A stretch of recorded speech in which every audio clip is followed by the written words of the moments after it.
Hello everyone, happy Friday! Are the cameras in the right place? No! So for tonight, Rin, you're playing Mr. White, and Chris, you're playing Jinx. I can shoot shit. I can fix shit. Sounds good to me. Yep. So, I am Simon at Wandering DM. Welcome everyone to tonight's episode of Cyberpunk RED. Before we begin with all of our illustrious cast members and the recap of last week and everything, I would just like to thank our sponsors for tonight, beginning with Artalsorian Games, makers of Cyberpunk and The Witcher. If you've missed their panels for Gen Con, the ones that were hosted on this channel are all on my YouTube page now. You can check it out by going into my Twitter profile. I have a link that goes there.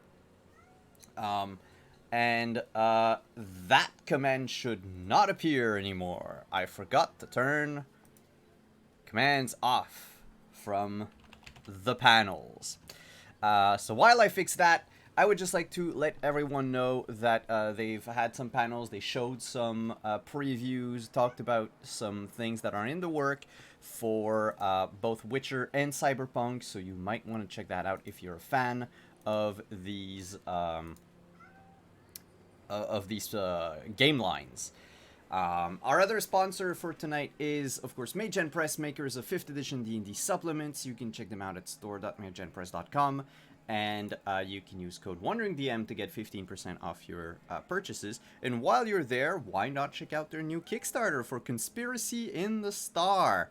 This is a new adventure that they are kickstarting, which has already been funded, by the way. So it's just a slew of extra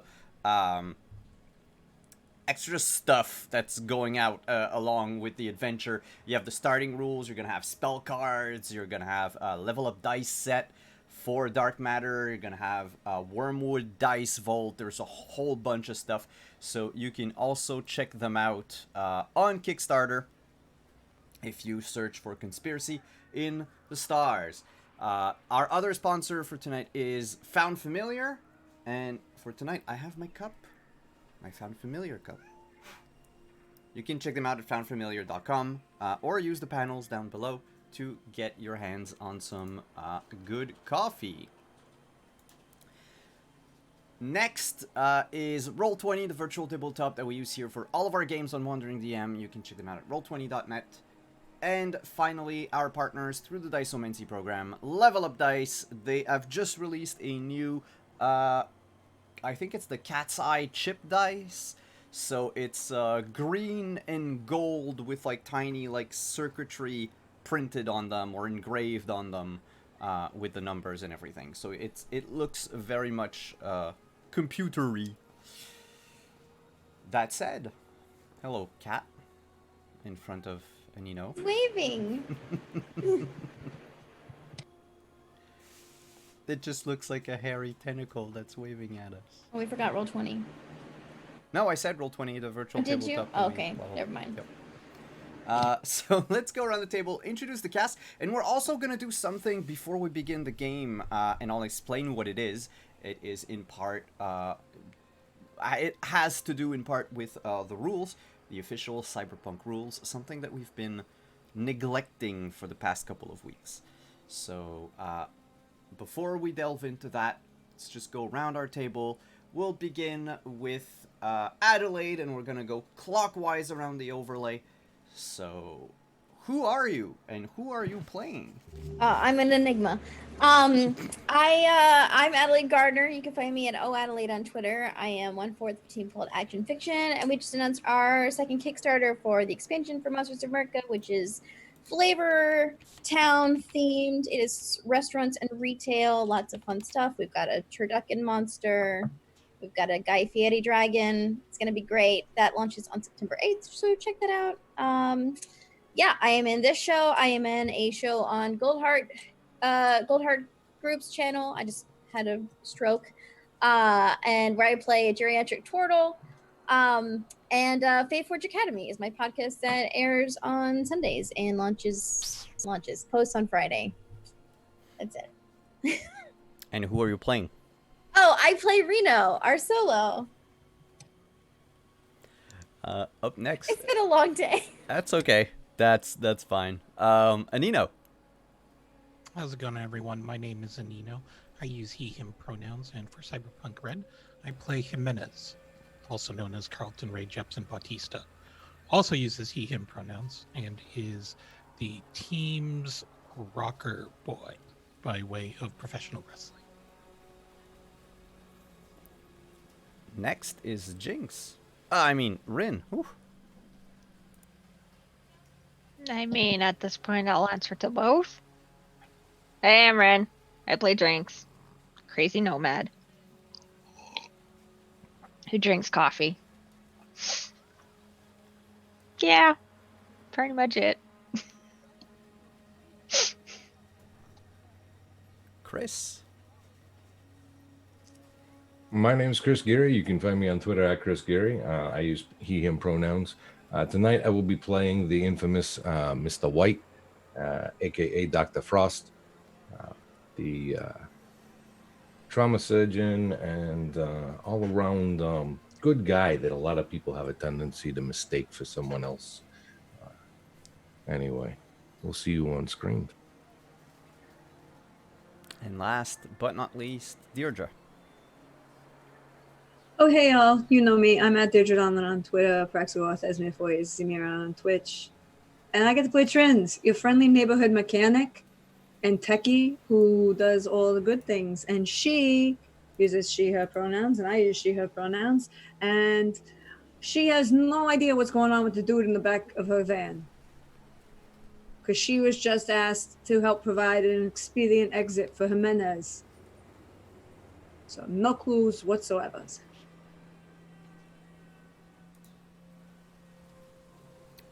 And who amongst the crew would like to recap the events of last week? I mean, I could certainly make it up. No. It's okay. I got you. So we come back from,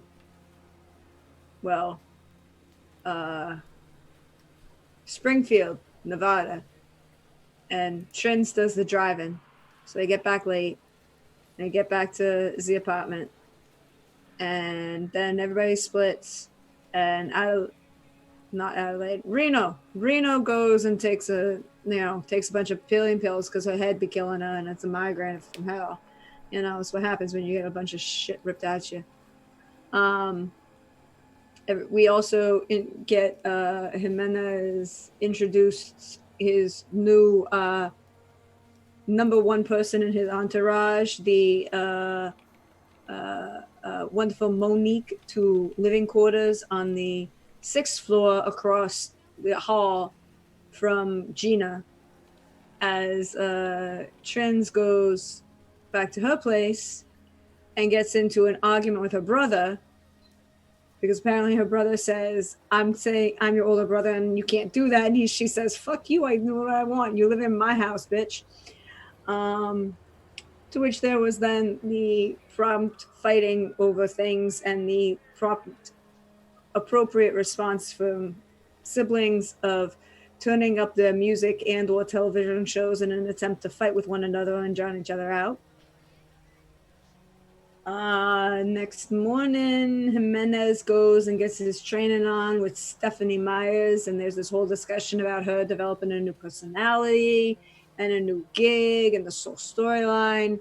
It could be very entertaining. I'm looking forward to it. And there's, the prep for the tag team with Jimenez and Fiona, who apparently is a complicated ex. But then there's this guy who shows up in the gym and pushes a button and shorts out their cyberware and knocks Stephanie out cold. She gone for a while, but I guess Jimenez, he'd be dope as hell, and this is why he's effing legit, is because he overcomes everything and then chases this guy down the street and full on body slams him onto the ground, knocking his ass out. because he looks like a corp, right? And he looks like a Japanese national corp. So maybe Arasaka gonna come into the party. Who knows? So he calls in some help from our dear friend, Mr. White. Mr. White puts in a phone call to Trins and Jinx. Trins to bring the car around, and Jinx to be, provide some support in the getaway with, the bike. And we come back and they get them through the back door's gym, and they throw this guy in the back of the car and in the back of Trins's van, and Trins pulls out driving like she stole it, which of course means she's driving the speed limit and looking like an inappropriate and not drawing attention to herself in her van, which is the best paint job in the world after her dear hero B.A. Baracus. Apparently other people notice that this guy's shirt ends up open and there's a bunch of tats that he's got that he might be Yakuza. And apparently one of those tats has very large similarities to the tat that Trins has on her shoulder.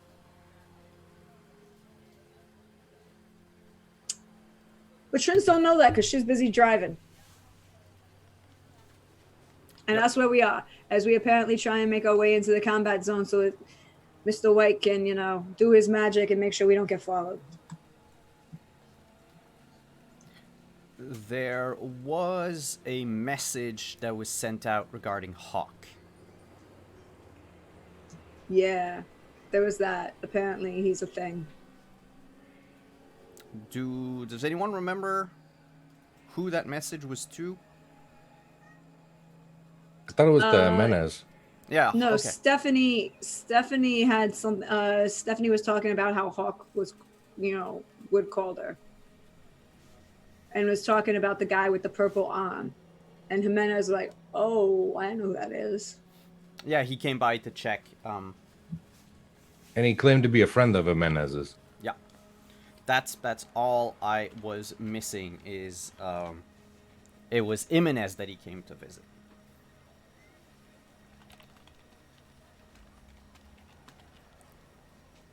So that said, we will begin our episode tonight in a few seconds, because before we do that, so in the new Cyberpunk RED rules, the way you gain experience, without going into details, but it is related to the goal that the team has for either the mission at hand or the session that we're about to play. So we have to come up with a goal. And it's not a personal goal for everyone. It's a team goal for the entire team. What is it that you want all of you to achieve tonight? Find out what this dude knows and why he was messing with Jimenez's shit. I mean, Trins is a very practical individual. That's really straightforward. I'd like to be. I think the goal, if we're gonna focus on this dude, is to figure out if there's an additional player at the table, or if this can helps connect the dots to Arasaka, who we already connected to Barrett, and possibly to the attempted assassination of this group. So. Yeah, I kind of want to either rule him in as part of that or out as part of that greater threat. But that's me if we're focusing on him. If we're focusing on something else, we can focus on something else.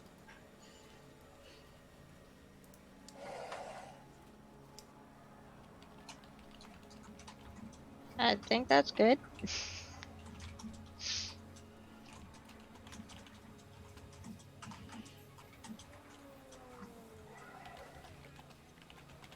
Okay, so if I understand right, the goal for tonight is to find out what ties this person to Arasaka and the greater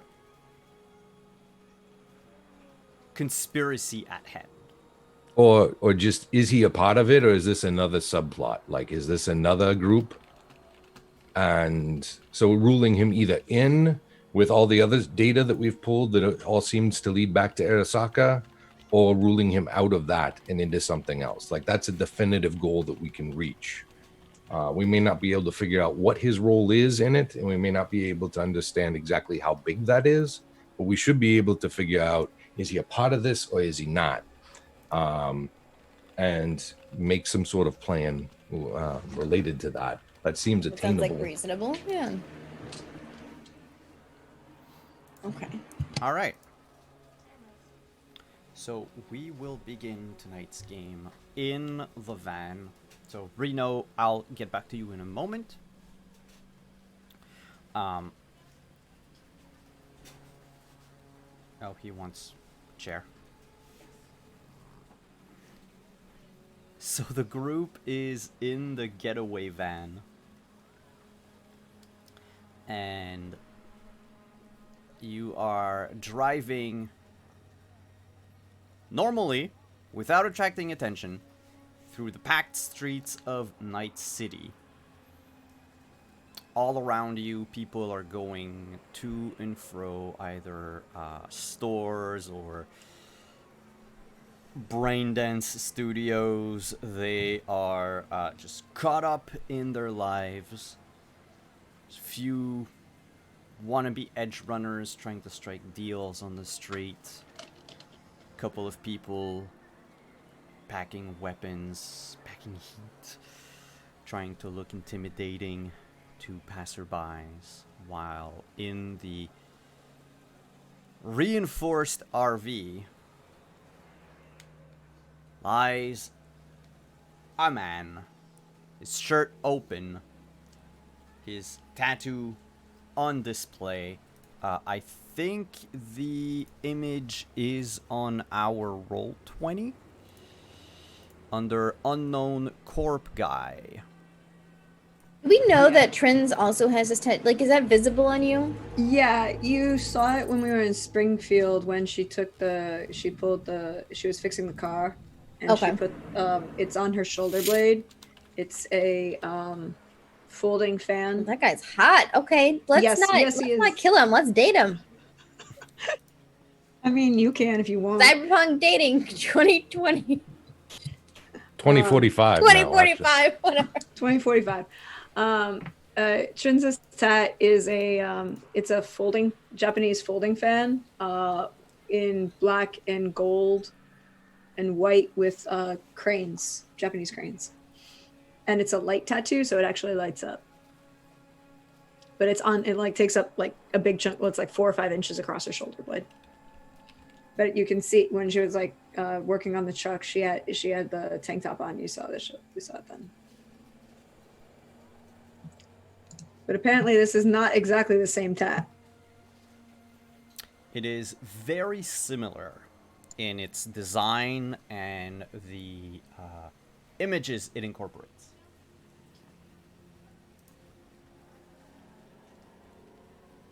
There's a fan. Does it look like it was? Does it look like it was done by the same artist? No. Or if it was done by the same artist, you know what? Give me a grooming and style check. That would fall under the grooming and style. And losing frames.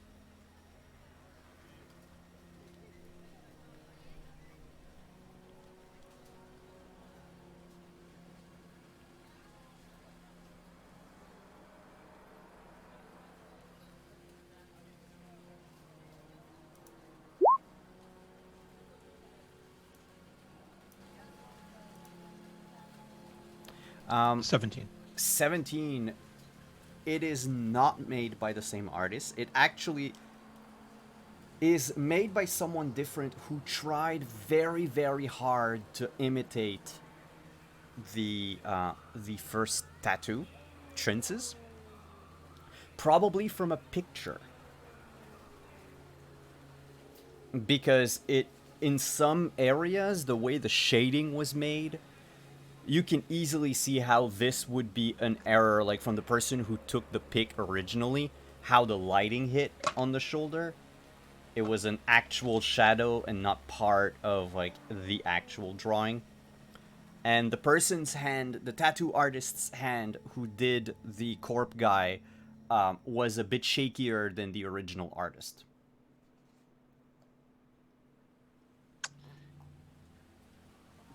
Jimenez is just going to study the tattoo a little bit and just say, wow. Whoever did this tattoo did a really shit job. This line work is terrible. Terrible. Oh, he has tats? What hats? What's going on? Trins is just talking over her shoulder as she's driving at this point. Yeah, he's got a very familiar looking tat. Sort of like the cheap version of yours, actually. She literally like does that full. She doesn't slam on the brake, but she turns and she, like looks over her shoulder. She goes, "What the fuck are you talking about?" Well, you might want to pull over and look at this. No. We gotta do the thing, and we do the thing. After the jammer, we can stop, but until then, we don't want someone to actually pick up on where we are. Okay. So you drive close to the combat zone. How close do you want to get to the combat zone? Like a block? The like first street, like literally on the line? I mean, just Or- make it look like there's no way that we're turning off. Okay. So head toward it like this is where they're headed. So if they try and get ahead of us to cut us off, they're headed straight into the combat zone. Okay. I'll even point out some of the roads based on the maps that I helped Jinx put together of different, like, basically smuggling routes to be able to disappear without looking like we just turned around in case there are already eyes on us. It includes skirting the combat zone, That's right. getting as close as possible. You notice by the time you drive by that you actually drive close to the site of one of the WorldSat antennas that were built, and how this one is being taken apart by boosters for the steel that's in it. Nice. WorldSat isn't guarding it anymore. That seems interesting. Well, if they are, they're about to lose one antenna. Fair enough. You turn back around. Well, turn the jammer on, turn back around. Where do you head once the jammer's up? Also, is the background music too loud? Cool. It's on roll 20, so.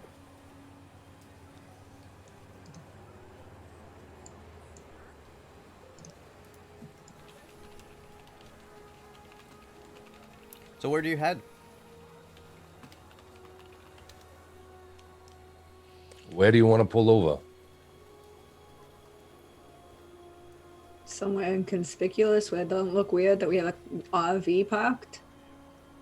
I'll ping Jinx, who's riding rear guard, and be like, where's a good spot where we don't lead them back to the apartment building, but can disappear for a minute? Jinx will mention an area that's close to where they are. And it's a bit like maybe like a port building or something where like Trins can go park and people won't bother to look at it or anything, and we'll be safe. Yeah, you actually. Let me do a thing very quickly. Oh, why am I dragging that out? Oh, because it's not on roll 20. So you're looking to go into the Night City Harbor? Well, just I said port building, but I meant factory building or whatever. Oh, well, that works. Here's a disused warehouse. There you go. You make your way there and park the van And the you notice, by the way, throughout your drive, the young corp guy did not say a word. Only expect them to. He looks like someone who isn't new to the game.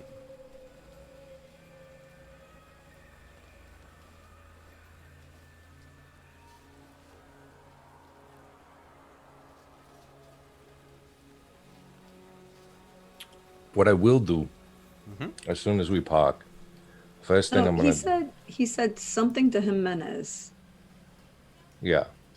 That was in Japanese. In Japanese. Yeah, And the but only that was person who spoke- before you were. He was. Oh, before we're there. yeah, Okay. yeah. Yeah. So as soon as we park, the first thing that I'm gonna do is I'm going to take his biometrics, fingerprint, retina, use the scanner that I have, and ship them to Alt with the note. Run these. He's going to. He's going to try to like fend you off. Well, that's fine. Jimenez can hold them. Isn't he still tied up? Yeah. Was he tied up? I don't Yeah. recall. Yeah. Okay. Yeah. Sorry. My bad. Wait, the plastic cuffs that. Yeah. The Trins has in the puka that Yeah, with the usually people put sunglasses. with the sunglasses. Yeah. Yeah. So he's gonna try to just wrestle out of your grip, but with the with his hands tied and his back and everything, it's kind of hard for him to. I think the hardest for you is to get the retinal scan going properly. But other than that, like the moment someone yeah. you know. If Jimenez will give me assistance and hold his head in still, this is not something I'm unused to doing. Work trauma team. You always get people that won't sit still. Yeah, Jimenez will help out. Holding him still, you scan, you do everything. Then I'll just send it to Alt and say, I need these run. Find out who he is. She only replies on it. And I'll say, so I'll get at least one alias. That's fine. Which one do you want me to call you by? He looks at you defiantly for a moment and says with a thick Japanese accent, well, it's his name, so it, or whatever handle he uses, but he says Ryuchi. Nice to meet you, Mr. Ryuchi. You can call me Mr. White. We've had a lot of people who choose to show up and cause trouble and run away lately. I want to clear this up quickly and make sure that you're not one of them, the troublemakers. So, explain to my friends here why you and your nifty little doodad decided to try and sabotage the cyberware.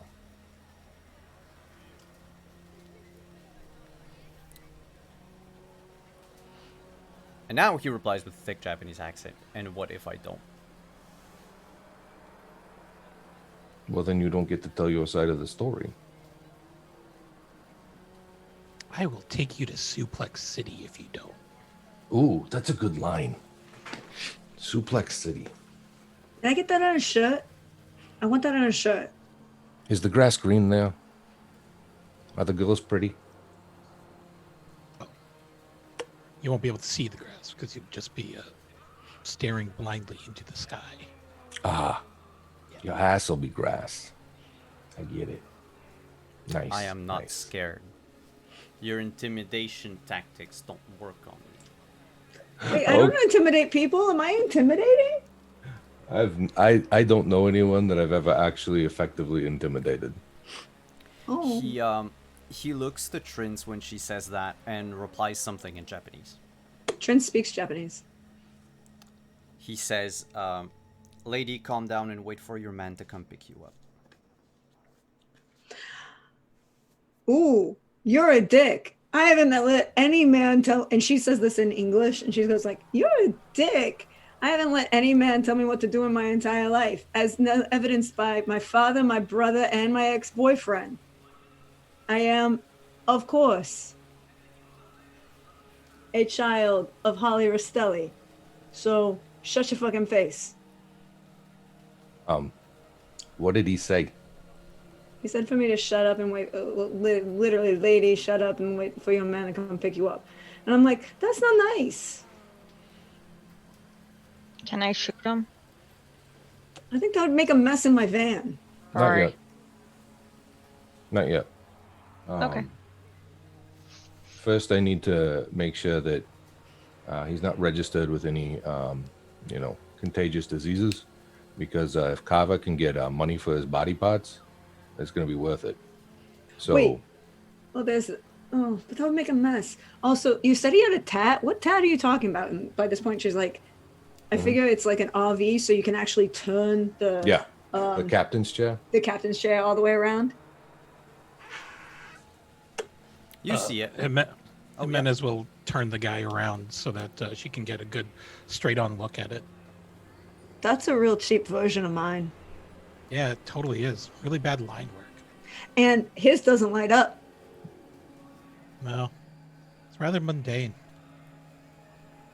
No imagination. What did you copy? Mind your business. Ooh, big fat gangster. Wait. You made this our business when you decided to come into our business.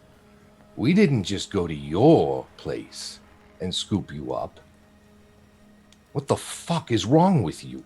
You don't know how to play this game at all. Who taught you how to talk in these situations? Good Lord, you've been watching way too many dumb movies from like the 1970s and stuff. Nobody's fucking Dirty Harry. Nobody's some sort of Bond villain. None of that nonsense. The game you play is when you actually banter back and forth and you tell people just enough to keep them interested, but not enough to start something and escalate it. So you can always say, they came at me. But here you're gonna bravado, be all tough guy, blah, blah, blah, act like you were innocent in all this? Ha! You're a fucking amateur.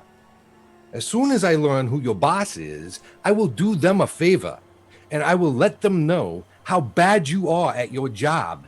And I will send them a trophy in order to be able to put it on their fucking wall and tell the rest of their crew not to be like your dumbass, Ryochi. Trins looks at his hands. Does he have all of his fingers? Yep. Trins looks him up and down. You're a wannabe. And I know no one I know who would want to have anything to do with you. So, who you think gonna come for us? Nobody. That's the point. Oh. Mr. Sir. And she kind of turns and looks at Mr. White. And she stops herself from saying his name. Yeah. This, and I forget the term in Japan, I forget the word in Japanese, but she would know the term for,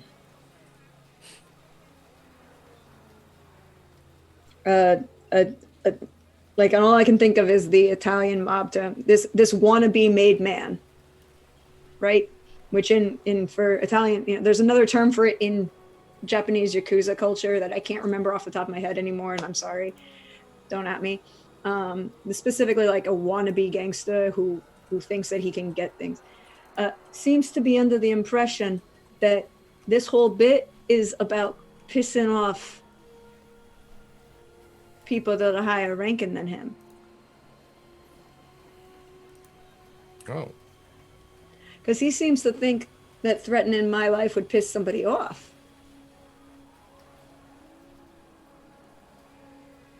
Oh, so he thinks we're a message? Yeah.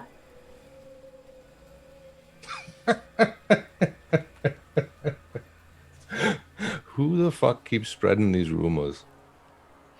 I'm assuming an idiot. Hey. And she kind of looks at Jimenez and like, should I make a phone call, you think? Sure, why not? I mean, I could not, but I could. And by the way, he keeps his like shit-eating grin across his face the whole time. Trins, Yeah, like, okay. Trins actively pulls up her agent and very obviously takes a picture of the guy's face and like do a bunch of them and then pulls over and does a selfie with him. And then's like, I have to find the right filter. Hold on. Oh, that'll say it. Why is this schmuck saying that he thinks that killing me would be upsetting to you? Question mark, question mark, question mark. And she hits send. To Santino. It's at that point where Jimenez will shift his grip on the guy and German suplex him in the middle of the RV. Oh, wait. Inside the RV? Yeah. Okay. Like, I'm impressed. BAM! Like, Without a can I- roll. Can I just can Trins just videotape this and be like, ooh, this one look good? You hear the crack as his body hits the floor. And he coughs a bit and says, "What time is it?"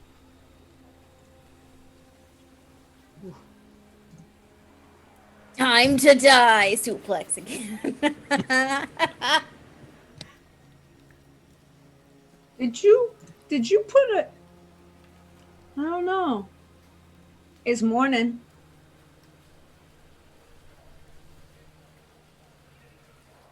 I'd estimate it's probably about 10 a.m. right now or so. Your package should have arrived.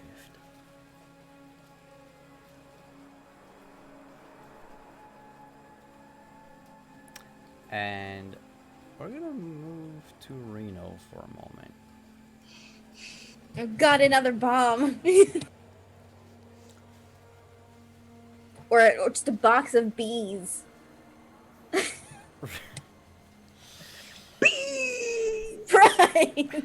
Reno, the last of the trip from Springfield to Night City is sort of a haze.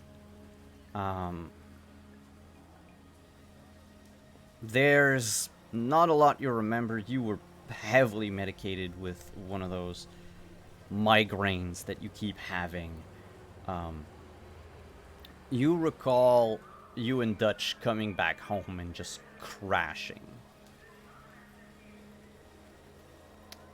And you're woken up by Dutch walking all over you. As cats do. This morning. Yep. It's like 9:45.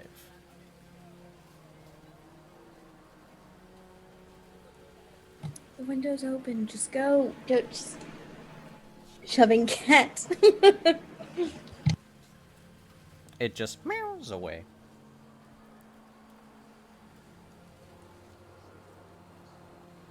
What do you do? The headache is pretty much gone by now. She's generally a late sleeper anyway, but since she's awake, do I even know where the gang went? Did they tell me? I think we left you a message. You would have gotten a message from Mr. White. He sent it to each and every person. Okay. You didn't respond, so and it was an ASAP kind of or a stat thing, so we went. Okay. I will text White back that I'll get a taxi or something. Just shoot me the address and just kind of putter around. She'll do like a round of the apartment building probably because I'm still a superintendent. Still got shit to do.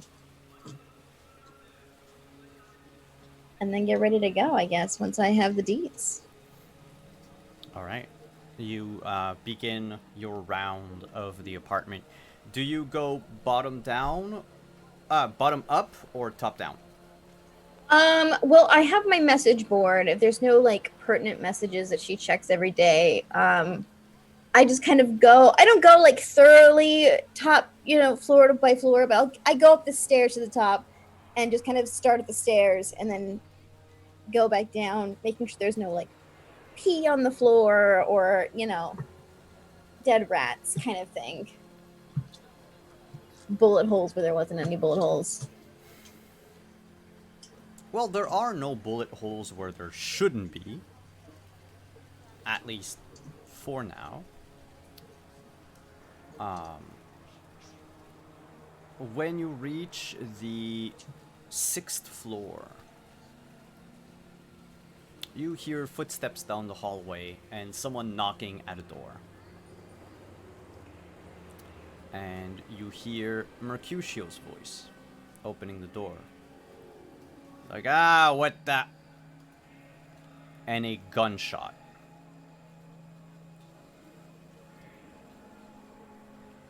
I'm gonna duck.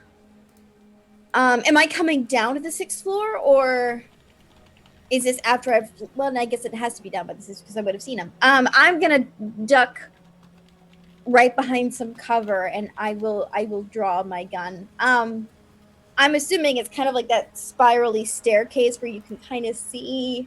Yeah. Do I see a person there?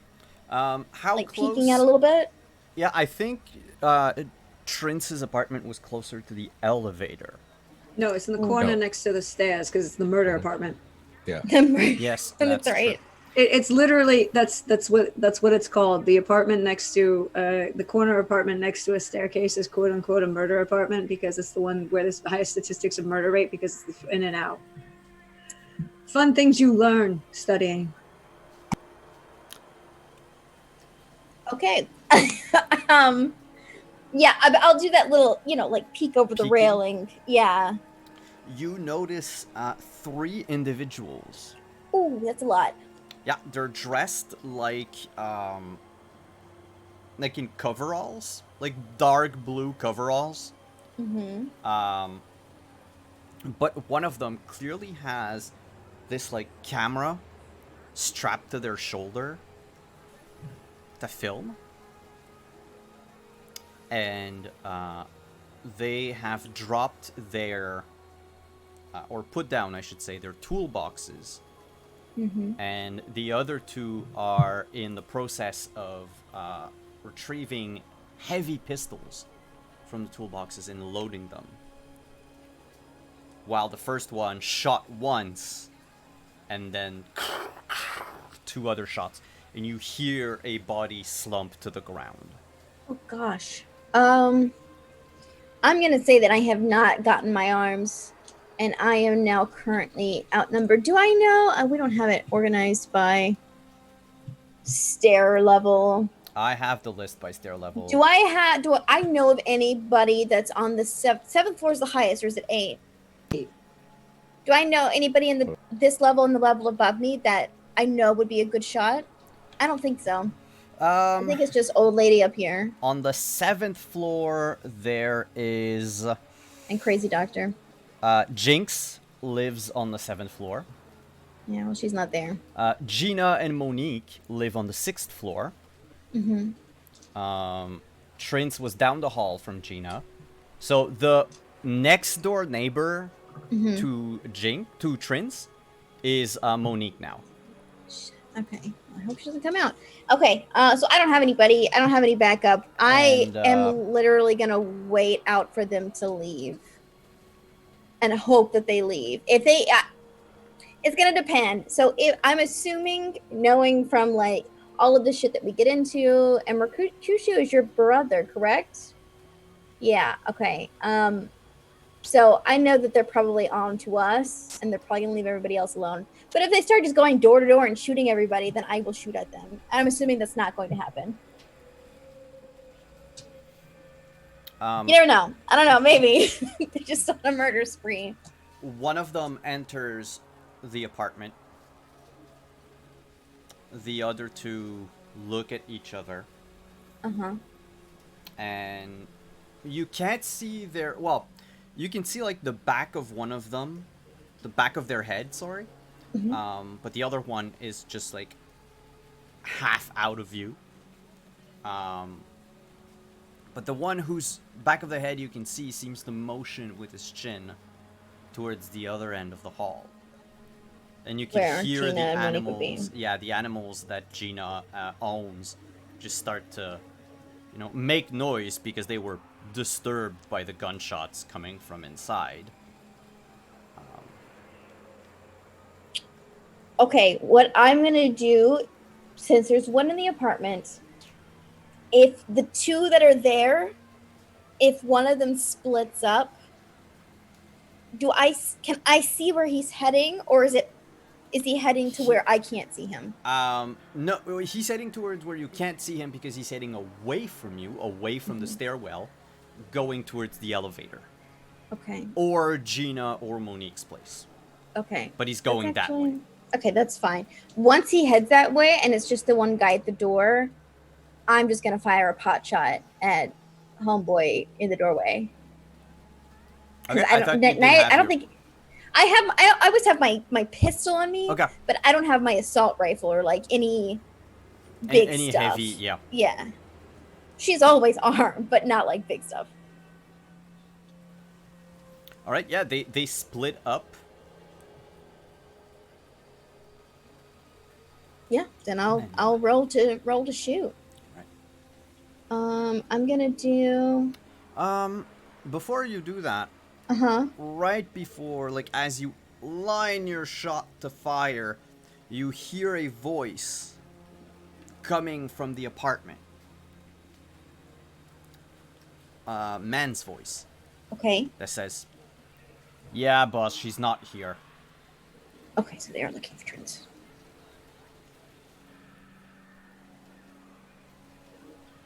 Sorry, notes. Okay. Yeah, I'm gonna roll a fire. Handgun. Okay. Okay. Plus 8. 20? Yeah, Is that 20 right? hits. Okay. You would need, from this distance, like, you're like, I don't know, 20 feet away. Okay, that's good. So that's 20 feet in meters is like 6 meters. So you would have needed, even from the stairwell where you don't have like a clean shot, you would have needed a 15 to hit. Okay. Okay, and I have a question. This says rate of fire is 2. So does that mean it's you can fire 2 twice in sets quick of... succession? Yeah. Sweet. Okay. Let me just do that, just in case I hit again. Mm-hmm. That's a 0. So wait, no. Oh, that's a 0. That's a crit. Well, not a crit, but it does explode. That's right. Crits. Remember, crits in the full rules that we're using is only if you roll 2 6s or more on damage. Nice. Okay. So, but I do roll again, correct? I never remember Cyberpunk rules. Okay. Yeah. Yes, you roll again. Only once, though. Okay, that's 5. 9, 17 plus the 10, So 27, I guess. Yeah, okay. that hits. Definitely. Okay. Yeah. All right. So 3d6. 11 plus 14. So 25. Yeah, 11 for the first, 14 for the second. Yeah. You... Bam, bam! 2 quick shots. and the person falls down on the floor. Fuck yeah. Okay, I'm backing away quickly behind cover because I don't think they've seen me yet, so they might not know where the bullet's coming from. And just waiting until I hear running. You hear a voice coming from the apartment that says, "Shit, we're seen!" The other person comes back running down the hall. And they seem to be panicking a little, because this wasn't supposed to go that way. I thought they were gone. Shit, I thought she was here. Fuck. Take the brother. Take him, come on! And the two, fake plumbers, or whatever they were, passing as, exit Trence's apartment holding, bleeding and unconscious Mercutio. One of them's holding his feet, one of them's holding his shoulders, and they're quickly running to the elevator.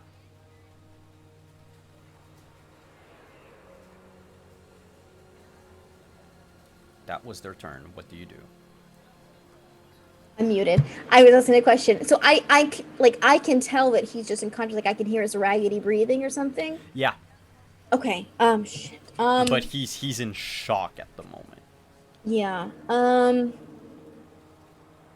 Well, they're probably both carrying him, or at least one of them. They're both carrying him. Okay, then I'm gonna peek out again and go for a shot on one of them carrying him. Okay. If I can do that, yeah. Yeah, they are down the hall at this distance, however, so Okay. your number to hit will be 20. Okay.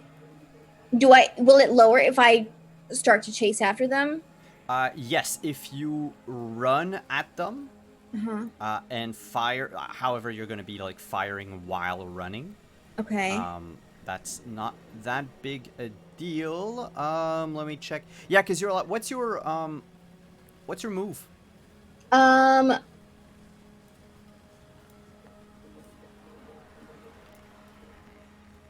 It's in I don't know where it's that in is. The stats at the top of the.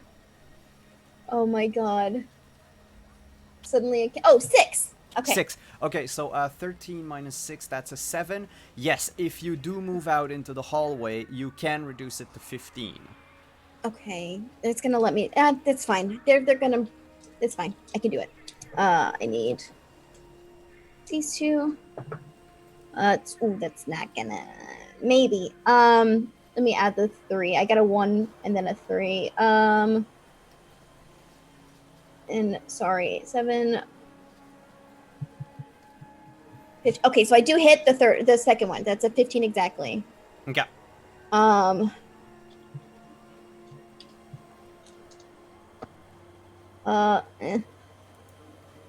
8 damage.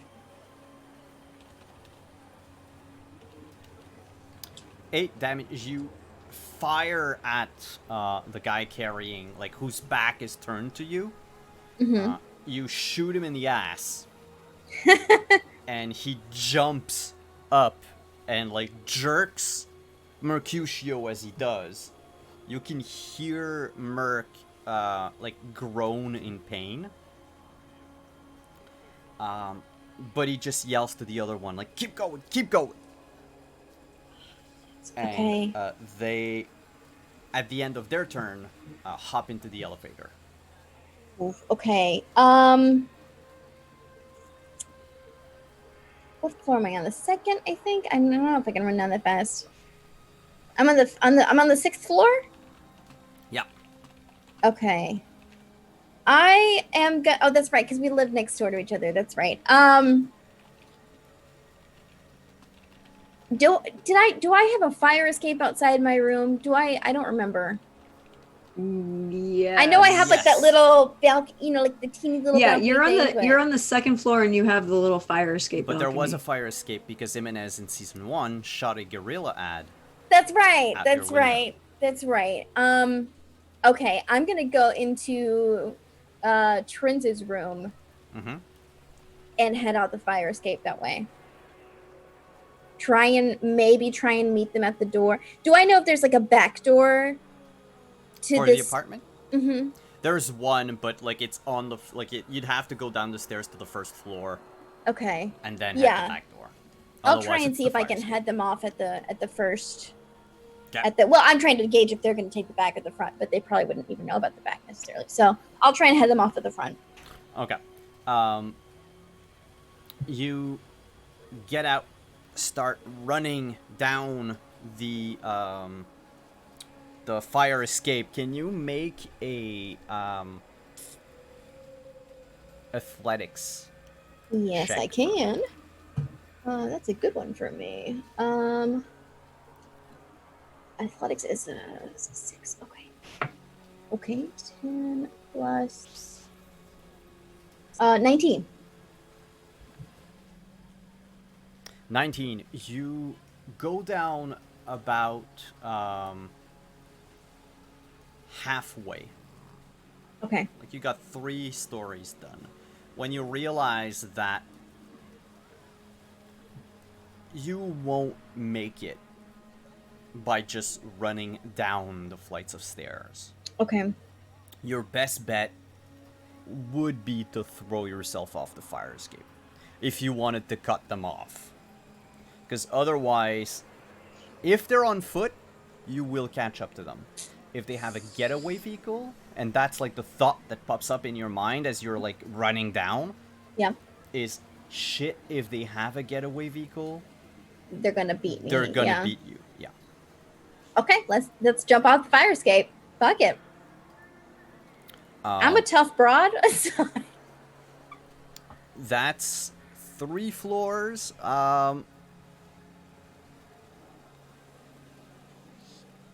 That would be a DV21. Okay. Is that another athletics? Or Yeah, athletics. Or Okay. is there? Let me check if Dex has any. I don't really think maybe evasion, but it's the same as athletics. Yeah, no, it wouldn't be. I checked evasion just to see, but no, it would definitely be a An athletics roll. an athletics roll. Yeah. Okay, totally fine. That's a good one for me. Oh, that's a good one. That's 11 plus 20. Oh yes, Sushi's here. Sorry. You need a 21. Oh, I needed a 21. Oh no. Okay, that's fine. I take some damage. That's all right. Well, you have luck that you can spend. I do have luck. I'm Yeah, going to use a spend luck luck. point. Yeah, that's right. I don't know where my luck points are. It's up to you, but you need to spend only 1. Oh, I have 4 luck points. Yeah, I'll use 1. Yeah, hell yeah. By sheer luck, you do not break your ankle as you fall down and tumble forward. You That'd have been good. make it out of the alley just in time to see them. They have a getaway vehicle. It's like a plumber's van. But the driver is currently holding the front door open for the other 2 to come out. He's motioning to them to come out. The vehicle is hot. Does he see me? No, not yet. He's looking inside the apartment complex. Okay, my next question is it, with my trained eye, would it be easier to, like, do I have more access to him or to the tires or like the engine? The engine are completely like obscured by the rest of the van. Like the way the van is parked, you end up rounding the corner and you're like facing the back of the van. Okay. However, there is such a thing as aiming for a vehicle's weak spot. Okay. The way the rules mention it is you're like, you can say tire, you can say engine, if it's possible, or like other, like gas tank or what have you, but it's all the same penalty. Okay. It's a, it's an attack.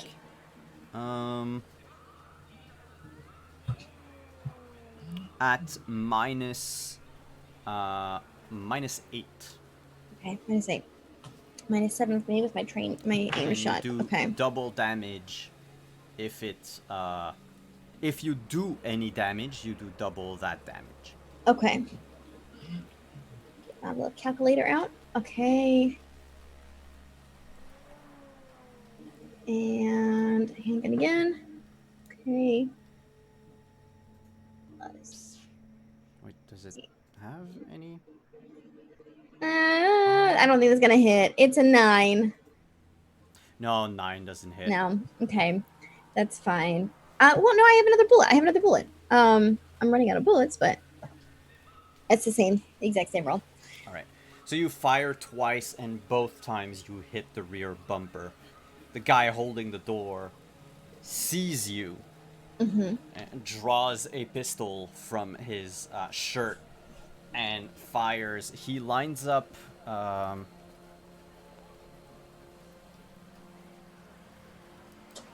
Where are my weapon things?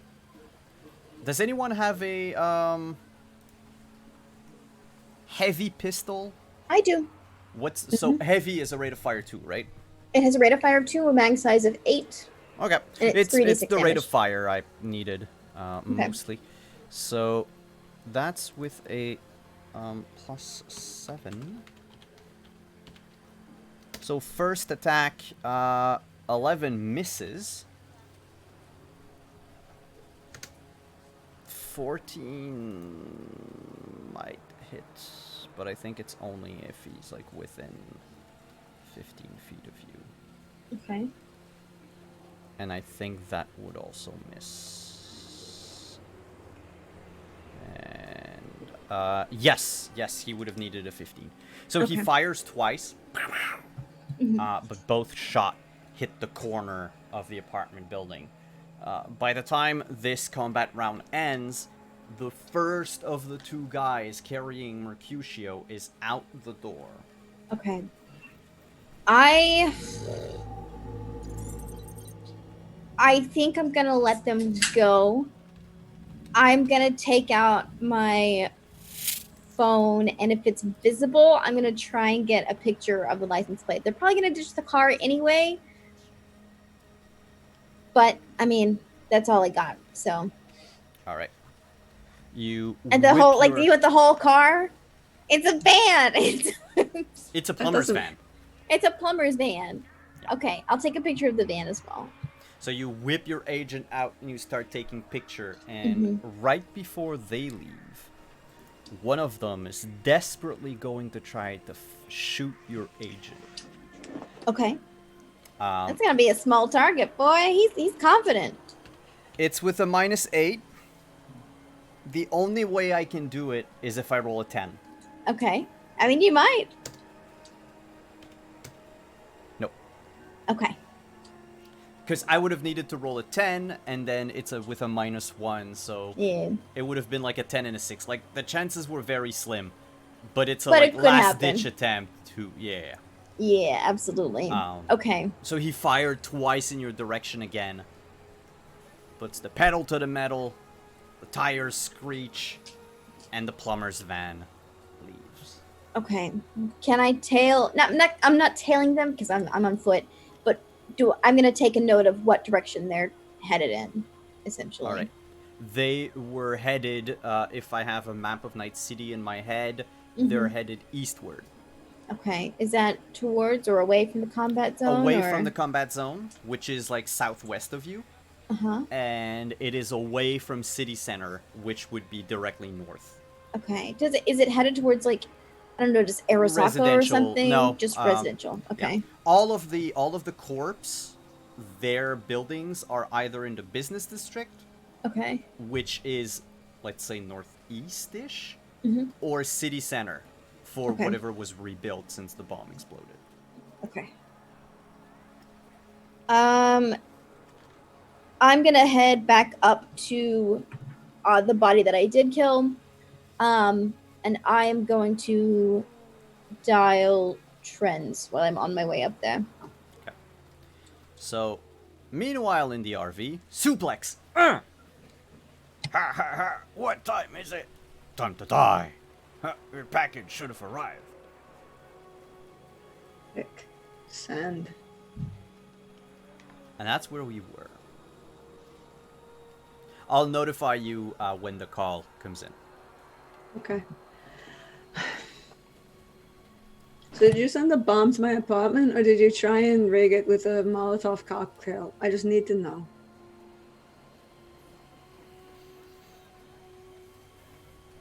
You had a chance to not end up like them. Like who? He looks at... Yeah, I forgot. In my mind, the scene played differently. As he says that, he looks at Jimenez, Jinx, and Mr. White in turn. But they're nice. You're not nice. They are soon to be dead.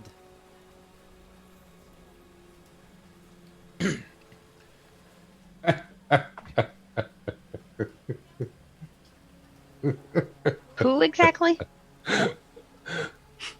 It's got to be somebody that's scarier than than a megacorp. I mean, otherwise, I have no reason to, cry and piss my pants and give him the reaction he wants. So, who might it be? Let's see. The boogeyman. No, the boogeyman doesn't exist. That's a fairy tale. Who's scarier than a megacorp? Kaiser Sose. No. My mother, she was scarier than a megacorp, but she's dead, so there's that. Well, then I don't have to worry about that one. No. Jimenez Jimenez? is scarier than a megacorp. Jimenez, are you going to come after me and kill me? I'm not scarier than a megacorp. Oh, yeah. I mean, the entire... You shook Icon to try and give you in their boots, and they started to kiss your rear.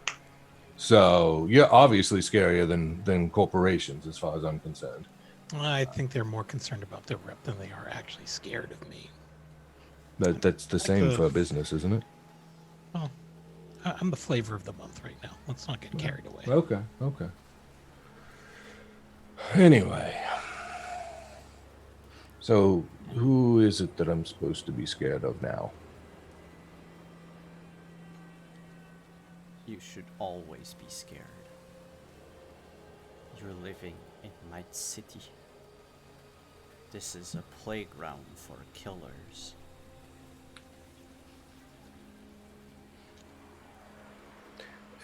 Not everyone is a killer. There are some very nice people in this city, and it's very judgmental of you to say that it's a playground for killers, because there's some very, very nice people in this city.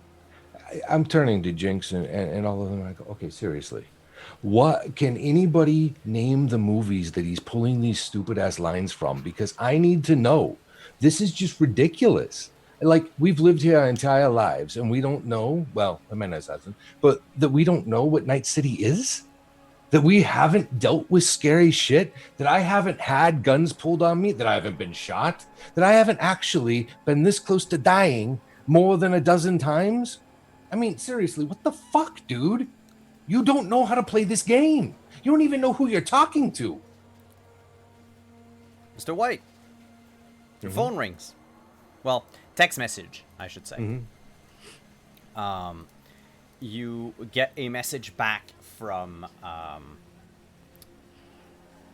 I was gonna say Ace. I don't know why. Yeah, you She's get got no a alias. You get a text message back from Alt, and she identified the person as Ryuji Yamada. So I updated the Thank you. the thing. So Ryuji Yamada, ex-corporate soldier during the 4th Corporate War for Arasaka, trained in sapping. Is that it? When you like sabotage and sapping, like blow up places and stuff? Okay. Sabotage, yeah. Yeah. Corporate espionage. No, Yeah, he's not a spy. He's someone that was sent. Basically, Yamada was someone that was sent like somewhere with a shit ton of C4 or other explosives and make something look like an accident. So he would blow up like power plants, factories across the world and stuff like Gotcha. that. So a saboteur. A saboteur, yeah. So and they were paid enough during the war that they managed to just get themselves an early retirement. Ryuji Yamada is 48 years old. Was and though he doesn't quite look like it right now, Al does tell you that is he's got an extensive not fashion wear, but body sculpting bill running in his name. Gotcha. And he's mostly devoid, like legally anyway, devoid of implants except for a neural interface plug. And you haven't seen like any external hardware on him either. He is has since been affiliated with a small booster gang that popped up on the radar, but they're so like, not that they're disorganized, but they don't have a territory. They don't have a like headquarter or a district that they terrorize like the other gangs or something like that. And they call themselves the mean. Oh, sorry. They call themselves the Mean Dogs, which is not like the best thing. I mean, the only time dogs as a gang name is frightening and or intimidating is when it's Reservoir Dogs. Otherwise, just stop. So, and they mostly do in Grand Theft Auto. interesting. Yeah. So,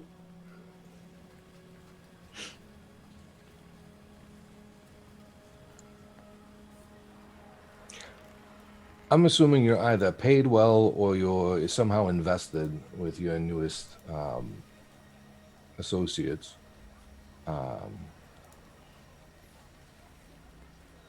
you a contractor or are you in deep?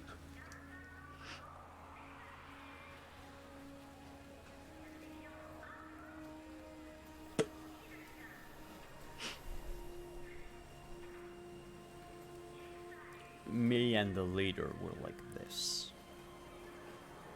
Good.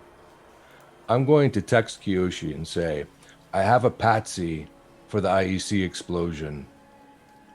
Former Arasaka. You can say they went rogue to try and avenge the Fourth Corporate War.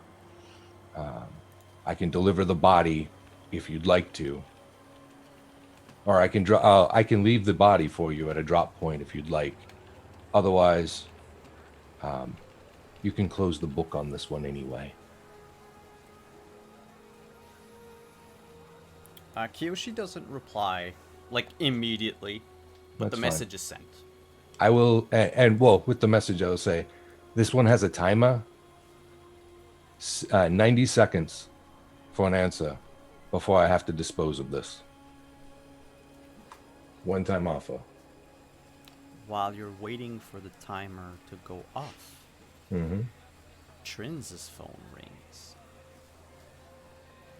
And that's where we're going to go to break. We'll be right back, everyone. Stick around. Stretch your legs. Grab something to drink. Grab some coffee. Grab a bite. I'm going to go have blueberry pie. And we are going to be right back with more tension and drama. Stick around.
And we're back. The phone rings. That's not Shin's ringtone for Santino, but yeah, that's not Shin's ringtone for Santino, but she'd pick it up.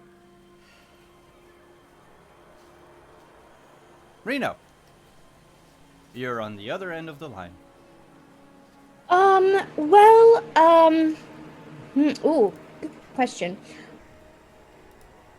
Sorry, I had to think of how she would react. Where are you now? But whereabouts? We are here, insert location where we are, in a parking garage. Why? Did they send a bomb or did they try and light it up with Molotov cocktails? Because there's a schmuck in this car who seems to think that they sent a present. Not a very good present.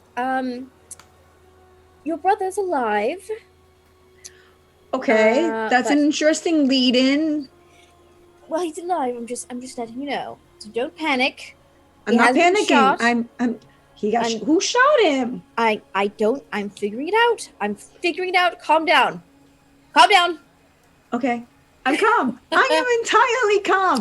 Um, I calm? Jimenez, am I not calm right now? 2 men took him in a van, and he's gone. Men took him in a van and he's gone. Oh. So the schmuck that I have here says that his present was to kidnap my brother. And she says, and she kind of looks and goes, do you know that I have a welding kit? Oh, taking a leaf from my own book. Oh, I love it. Would you like to tell me where my brother is? I think you know. No, I really don't. This is me not knowing. Jimenez, this is me not knowing, right? Like, do I look like I know? While she's on the phone, because I was heading back up to the dude. Mhm. Look, I know he's in like a plumber's suit. Can I like strip that or like see if there's like anything protruding? Does he have any tattoos? Maybe, like anything, maybe identifying him or an agent or something. Sure, you go up the stairs and begin stripping a dead guy. I'm gonna drag him into Trent's apartment. There is now tracks of smeared blood into the apartment. It's fine. I've got it. It's handled. Thank you. Just yelling to the apartment. The only other person on the floor is Monique and Gina, and I don't know if they heard anything. You just hear Gina's parrot like reply something like With a gunshot sound. no, it's just it's one of the few phrases it knows, but not necessarily when to like say them. And it's like, Rico, you're so big. No.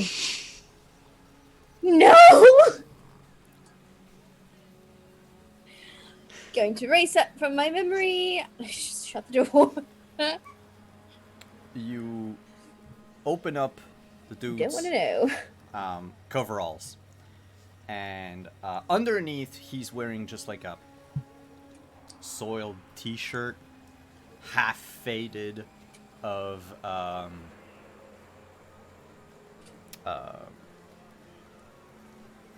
found familiar, and he has like a bit like the picture of Ryuji, like an impressive tattoo that goes from the ribs all the way up his like left pecs and a bit of his neck. Mm-hmm. And when you look at it, you do notice a pattern of a fan and a swan. You got family members that are out to kill you or something? This guy looks like a cousin. No offense. Does he look like a cousin to Trent? No, he's Mexican. Okay, then no. Well, no, I mean, no family resemblance, but also he's Latin. This tattoo, he's got like a matching tattoo thingy. Just figured out Okay, there. well, the tat is a very complicated situation, and we will address that sometime in the future when I am possibly won't talk about that, but that's a very complicated situation. I'm going to ask this kind gentleman who is in this van again, very nicely and politely, and she turns to him and in fluent Japanese says, would you like to tell me where my brother is before I get my blowtorch? Get the blowtorch. Get the blowtorch. Your brother is where you should be. At home in my apartment, listening to tunes? By your man's side. He gave you a chance, and you're spitting on his face. Is he saying this in English or in Japanese? Japanese. Sorry. She just checking because her reaction is going to be different. And she pulls her hands up and like kind of wiggles it in front of his face and goes, I don't see a ring on it. Do you? Hey, Jinx, do you see a ring on this? No. Then, don't think I have a man, do I? So. Then you will suffer the same fate as the rest of your friends. Oh no, that was mean. That was very mean. I'm feeling like you're being very mean to me. Reno, he is being mean to me. The blowtorch. Just do it. Fine, okay. But it will make a mess in the van. Well, you can. No, What? it won't. It burns. It burns. Just. It's fine. Just. How about this? You'll have fun. I'll find your brother. You make a phone call, I'll make a phone call. and Menace and I'll escort him out of the van. Also, I can, and she like kind of turns and like has the phone in one hand and she's visibly upset, but she's like looking at this guy and goes, looks him up and down, goes, that's second class tat work. And obviously you aren't really important enough to rate a first class. And if you don't know what you're doing, then obviously you're just a schmuck. And she kind of like takes the phone with her and walks out of the van and is like, Reno, I have to hang up on you because I got to call somebody else. But Okay, you're bye. going to Click. find Merc, right? She's already hung up. Okay. It's like, that was mean, but okay. I'm gonna text the pictures to White and see if he might know somebody who can keep an eye out, maybe, or like somebody who can track the tag. I don't know. White knows things. And I'm still gonna be hunting through this dude's stuff to see maybe if there's an agent that I can try and hack into, or just anything really. He has an agent, yes. Okay. Well, I'm gonna go digging through that. It's, locked.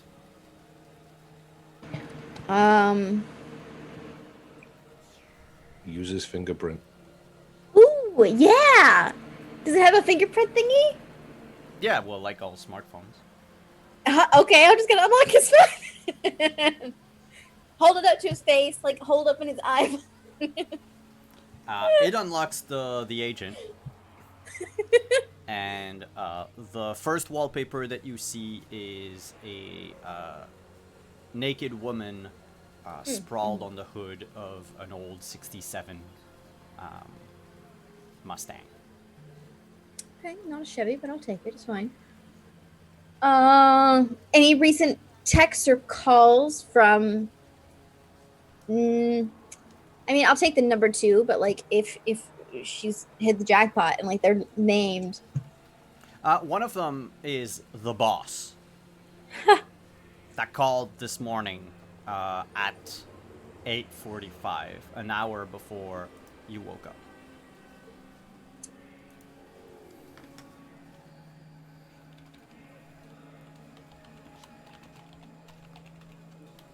Okay, I'm gonna do something maybe a little crazy. I heard this guy talk at one point.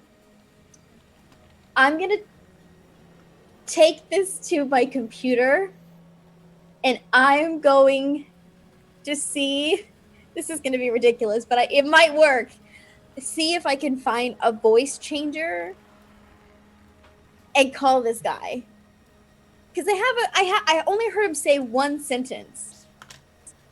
but I'm assuming I could probably remember if it was like really low pitched voice or really high pitched voice. Make a library search check, please. Okay. Where's my sheet? There it is. I know I don't have any points in that. I know I don't. No, I don't have any points in that. Okay. Shit over there.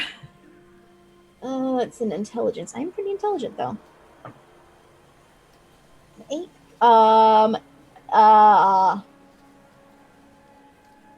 14. 14 is average DC. Yeah, you can find an app that changes your voice. Like, it's nothing illegal. It's nothing expensive to purchase. It's like a thing that 2045 streamers use. Okay. I'm gonna call the boss. Uh-huh. This is so dumb. By all means, call the boss. Okay.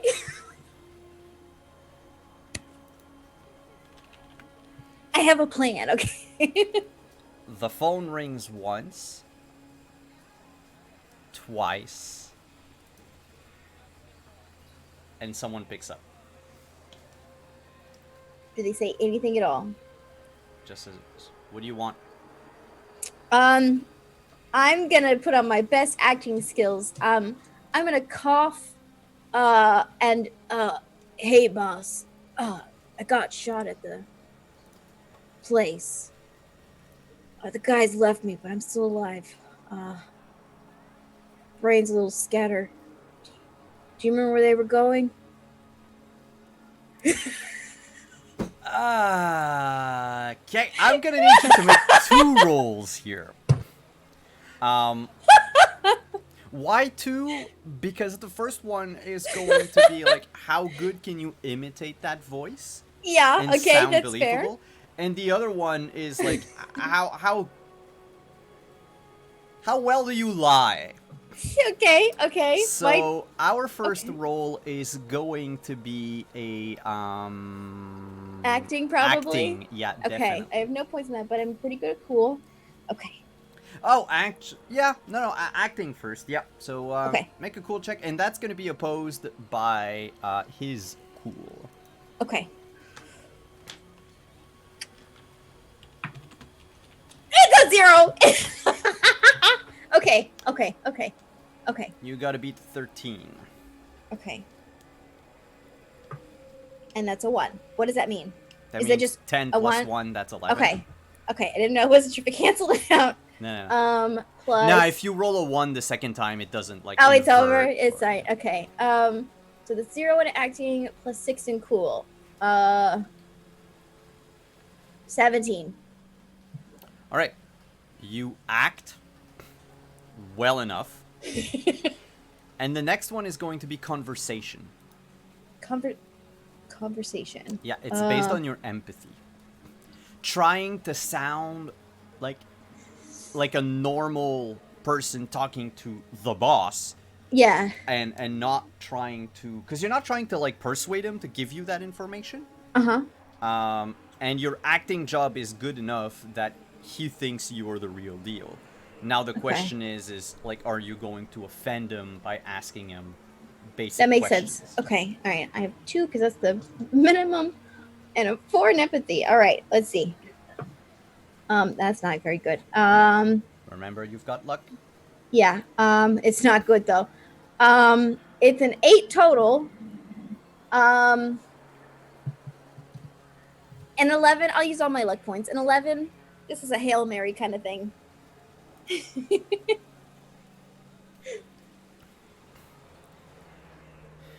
says, "What do you mean you don't remember?" Telling you, boss, I got shot real bad.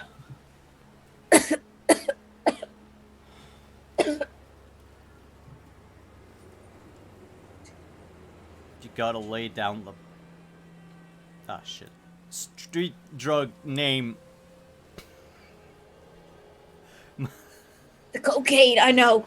Yeah, I Balloons. was gonna like get one from Cyberpunk, Quick, quick, quick!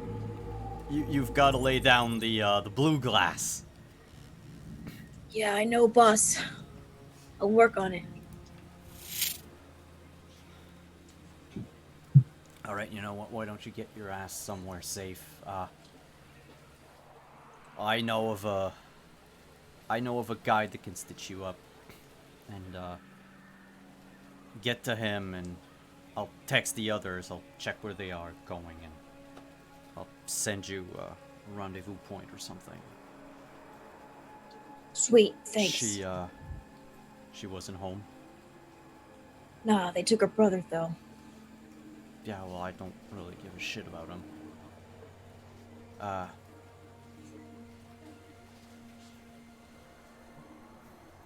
You mind Some bringing bitch in shot me. something She was a back? real good shot.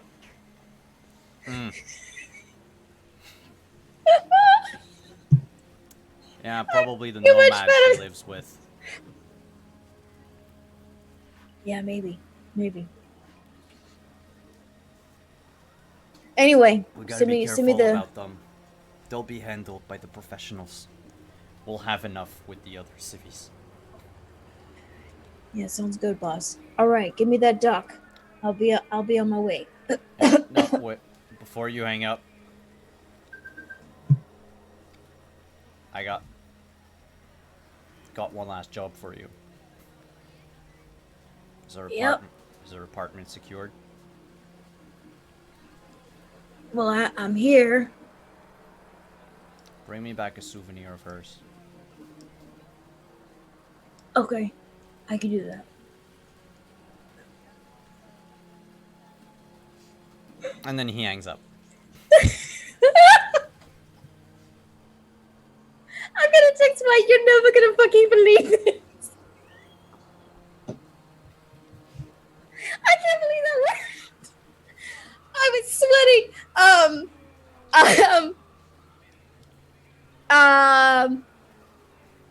I'm gonna grab, just to play along with the bit for a while, I'm gonna grab some weird bauble of trends. It's like some kind of hula girl tchotchke or something, like welcome to Las Vegas keychain. And I'm gonna wait till the dog gives me orders. I'm gonna grab my big gun, and that way. You get the location of the Ripper Doc in question. Operates in the back of a mall clinic at the Mallplex. Okay. He says, the boss says, to go in through the delivery door so that people don't see you fucking bleeding all over the place. Okay. So it's the Mallplex. You would know where it is, for, like, all of you. It's this, like, big shopping mall that's almost in the center of Night City. Okay. Yeah, I'll head there, I guess. Text White the good news. I'm gonna send him more details so he actually knows what the fuck is going on. But Meanwhile, fucking did it.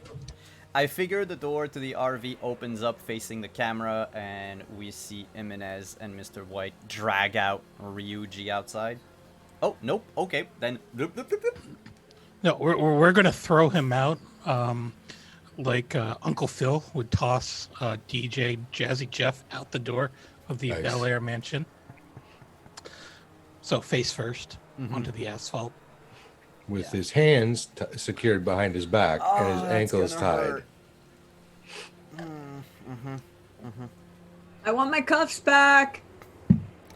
He lands with a hoof, and you hear a weird cracking noise, and then he spits out 2 teeth. Yeah. Well, his plastic surgery bill just got bigger. It did, didn't it? Yeah. And Jimenez is going to look around for a trash can. If you look at, like, the map I've put on Roll20, ironically, there's, like, a container. Nice. I don't know if that's big enough for you. We can make it big enough. Or did you want to Oh, roll yeah. them down a hill in a That's trash the can? dumpster. That's a dumpster. Oh yeah, that Oh, would yeah, a definitely dumpster. be big enough. What did I say? A what? You said a container. Oh, But- no, yeah, a dumpster. Yeah, that would be big enough for sure.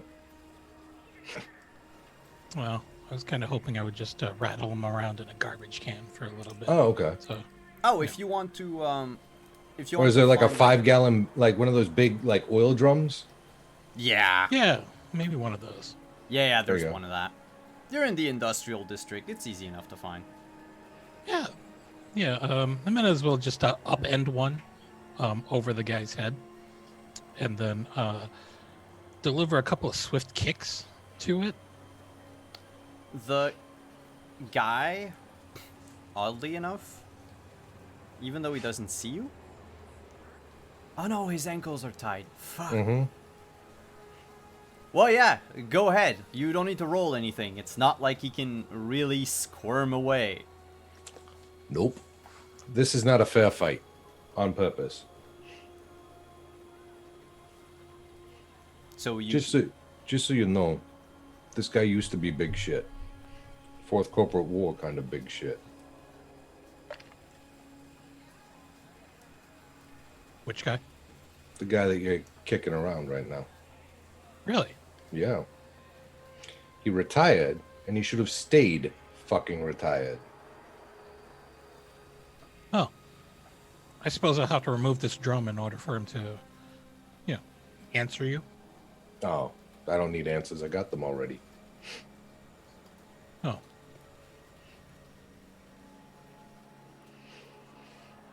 I'm just Honestly, waiting for Kiyoshi to respond back. Oh, okay.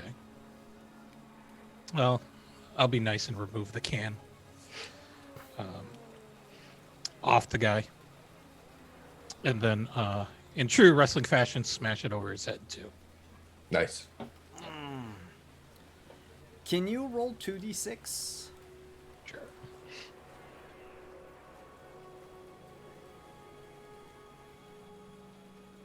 So like you're playing whack-a-mole. A 6. Mm-hmm. Alright, that would be ×2. Because it's in the head.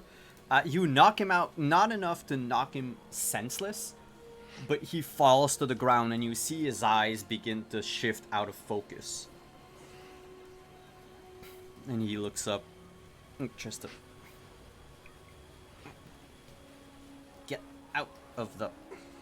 Like, he's actually, now that he's not in the RV, actually trying to get out of his predicament. I will walk over and I will roll him over onto his back and I will step onto his chest and put all of my weight onto his sternum.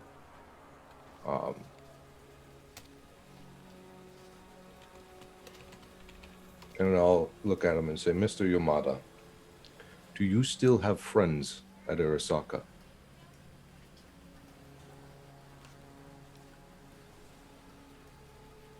He looks up at you and says, "Why do you care?" Because if you don't, then you've become the perfect fall guy for them. You're gonna deliver me to Arasaka? No, I'm going to deliver them an alibi for the destruction of IEC.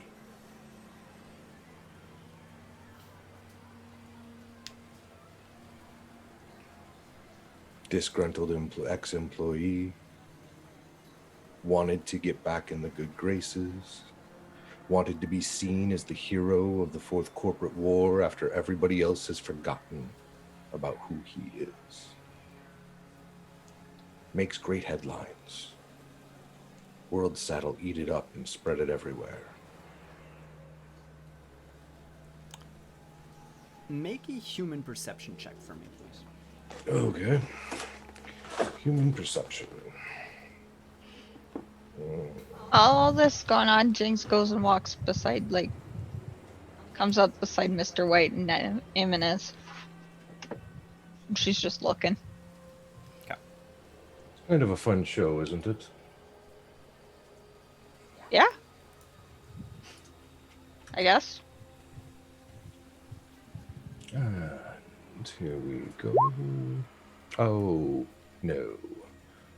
I do not care at all.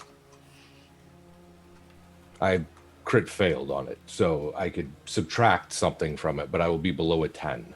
So if single digit still counts, I will roll again, but if it doesn't... Nah, not in this case. Sometimes you could get away with like a DV8 on something, but even then, like, it needs to be something that would be in under normal circumstances easy to succeed at. No, he shit-eating grin and says, "Why don't you do that then? Don't get because your I'm hands waiting to dirty." I'm waiting to make sure that it's profitable. And I look down at my agent. And 1 second before your 90-second countdown ends, you get a text message from Kiyoshi. Happy to hear from you, Mr. White. An alibi would be greatly appreciated. We can set up a rendezvous, or you can just give us a location and a team will pick them up. I will text back really briefly. Dead or alive, bodies are easier to transport than live ones. Alive. We have plans. And at that point, I will send the name and be like, is this a problem? I told him it was an Arasaka employee, but I didn't tell him who. Yeah. It takes maybe a minute before he texts you back. And he says, won't be a problem. I'll look at Jimenez and say, can you put him out? So Jimenez takes another garbage can, empties it out, and sits it right side up. And he's just gonna pick up the guy and then stuff him ass first into the garbage can, so that he can't really get himself out of it. Yeah. And then I will dope him up with anesthetic and lower him down to the point where he cannot actually get himself free. And then roll him down a hill. Nope. And then text the location. And then roll him down a hill. So where do you leave that trash can? Oh, in the warehouse. This isn't a place that we need. Okay. Is it? It's not a secret drop point or anything. It's not a secret drop point No. or anything. I just want to know, like, how likely is it that someone could stumble upon it? True. How open is this space? If you look at the map, think, like, assume that this map is like copy pasted a bunch of times. So like the warehouses are like one next to each other, and there's about like 30 feet between each, like enough for a truck to go through. And it's a row of 10 warehouses like that, with like a line of 10 warehouses in 3 different rows of Gotcha. warehouses. Is there a large, like, old cabinet or closet or something like that? The only place that you can see inside the warehouse itself that has like an enclosed area is like an old office. The door's been busted long ago. The entire place has been like graffitied over and signs of squatters here and there, but it doesn't seem to be inhabited. Active squat? No, old squat. Okay. I will I'll text saying with the address, the coordinates, and say back office. There are no locks on the doors. Swift will make sure that nothing happens. He's been medicated to be docile. We can stay if you'd like, or we have other business to attend to. He replies, "No, that will be all. We'll keep in touch." And I'll just pat Yamada on the head and say, "Night, night, Mr. Yamada. You were a happy coincidence." And I will help Jimenez to carry him on over. And we'll stick him in the office. Out of line of sight. So, I mean, you can't really hide a trash can with a body in it.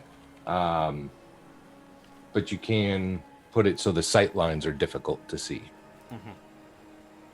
Oh, he's not going to carry the can. He's actually going to roll it. Oh, to its okay. Destination. That Actually, works. he will do it in style because he will actually climb on top of the can and just roll it as if he was balancing it. Sweet. You roll it up to the office. Leave it somewhere in there. And while this is happening, Jinx, Trince, anything specific that you would like to do? Because this takes like a good, like, maybe 5-10 minutes-ish. Trins was watching until they put the guy in the trash can and started putting him in the thing and trying to evaluate him, trying to figure him out. But when they take him inside, she was going to call Santino, like she said. He didn't text you back your selfies. But when you call him, it doesn't even ring once. He picks up the phone. Says, "Hey, babe." Who the fuck are you telling that I'm your lady and I should sit down and shut up? Because I don't see a ring on it. Look, the guys can get a little overheated. No, overheated was firing Molotov cocktails at my garage. That was overheated. Telling me to shut my mouth because I don't know shit and I should sit there and be stupid, that's a dick move. Well, I mean, I can't really... And then threatening to kill me? Oh, no, nobody threatens to kill my doll. I mean, none of them should have done that. Who was it? Did you get a name? Oh, so you aren't answering my text messages then. That's fine. Glad to know that. Oh, those messages. Nah, I didn't. I was busy today. Let me... You mean kidnapping my brother? I did not kidnap your brother. What would I want with Merc? So then who's telling people that you're in your name that they're kidnapping my brother? Oh, and shooting up my place. I think your place is not secure anymore, baby. I think you should probably come to me. We can fix something up. I can set you up in a nice safe house. Do you know that I actually had a thought. I had a thought that if you don't tell me where my brother is in the next 20 seconds, I will actively go out of my way to make your business shut down. I haven't touched your work. I haven't done anything to you. But you touched my brother, and I guarantee you, anything you touch, if it comes with an engine, a part, a VIN number, everyone will know it and will never get sold in this city or any city ever again. So tell me, where the fuck is my brother? I don't know where your brother is, baby. I can look for him. I have a couple guys. I can send them out in the street. So here's your answer. You're going to tell me where my brother is in the next hour and a half? Or I guarantee you, your product ain't moving. Also, you might want to tell your boys that the next time they come up to a woman and say, sit down and shut up and wait for your man to come pick you up, in any language, I will cut it off. And I know a doctor who will make sure it never gets reattached. Message received. I don't know what came over him. Look. I'll find Mercutio. Don't you Intact and not bleeding. I will look for him. Intact and not bleeding. Can you make a persuasion check? Persuasion. Hold on, Yeah, actually. it's persuasion in this game because there's no intimidation. Yeah. But no, clearly just- that goes... In D&D, that would go under intimidation. Yeah, and it's 17. Forcefully persuading. He says, Alright. Puppet, I'll get Mercutio safe and sound. Good. And I won't rip up all your chop shops. I'm glad we had this talk, Santino. If you ever want to see the meet in person, you just have to let me know. I want you to stop blowing up my shit. I want you to stop being mean to me. And when you can do that, then we'll have a conversation. And she hangs up the phone. And she comes striding around the corner and looks at Jinx and says, "Hi, Jinx, would you like to help me blow up a chop shop?" Her? Whose? I feel like I need to express my frustration at my ex. Okay. Or maybe not ex. It's complicated. Yeah. Just Okay. just Sure. then, Trinz's agent will ring, and it's going to be a video of what Jimenez did to this guy, getting him beating him up, and then rolling him in the drum while balanced on it. See, now this is cool. Isn't this cool? And she'd kind of like turn and play the video for for Jinx. Yeah, I was standing beside him. I saw part of it, but yeah, that's cool. If Centeno doesn't call me back in an hour and a half, I'm blowing up his chop shop. His second-rate chop shop, because I wouldn't touch his cause. And he Wait. knows they're second rate because I'm the best in this goddamn city. Hold on, back it up. Santino, maybe ex-boyfriend? It's very complicated. We weren't, like, there wasn't any problems until I said that maybe he couldn't be bringing, like, okay, so there were things that were happening, and I said that he couldn't be bringing the cars here because they were hot, and, I have a job, right? Like, I have a gainful employment with those who would be concerned if I was doing illegal things, right? Yeah. So I said he couldn't bring the cars there. And then there was a little bit of a fight, and it was loud. And I said not to come back until he recognized and could respect me as an individual and understand that when I'm saying these things, it's not about him. It's about me and my safety. And then Bruno came and he blew up my garage. Yeah, I was gonna say it's about your safety, but then they came and blew up your. Well, now, admittedly, Santino wasn't there. Byproduct of. It's very, very it's very, very complicated, and Okay, I get family problems. Don't worry about it. and then of course there's the whole bit about Mark was working for him, so there's that. Again, I totally get family problems. Yeah. Whatever. But he shouldn't have touched my brother, and I told him if he doesn't have Mark back in an hour and a half, untouched and intact, not bleeding and intact, I'm gonna blow his chop shops. Sure. Reno? You get a phone call on that other guy's agent.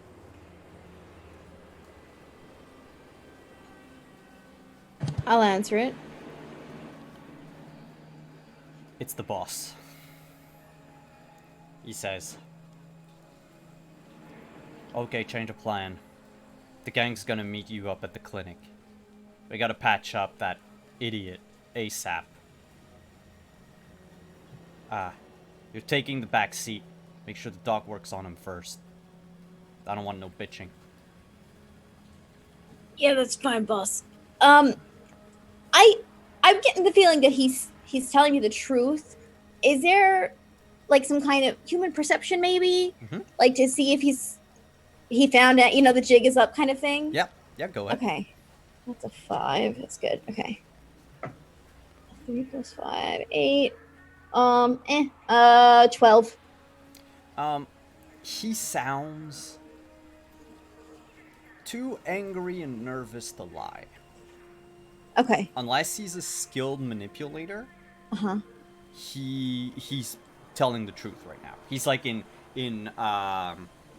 damage. What'd you call it again? Damage control mode.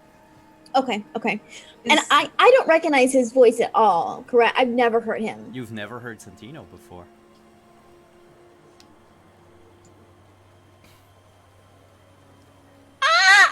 Okay. No, I've never heard Santino before. Okay. I'll hang up the phone and immediately call back. I'll call Dr. White because Trends. Right. I need Did you someone have- responsible to talk to.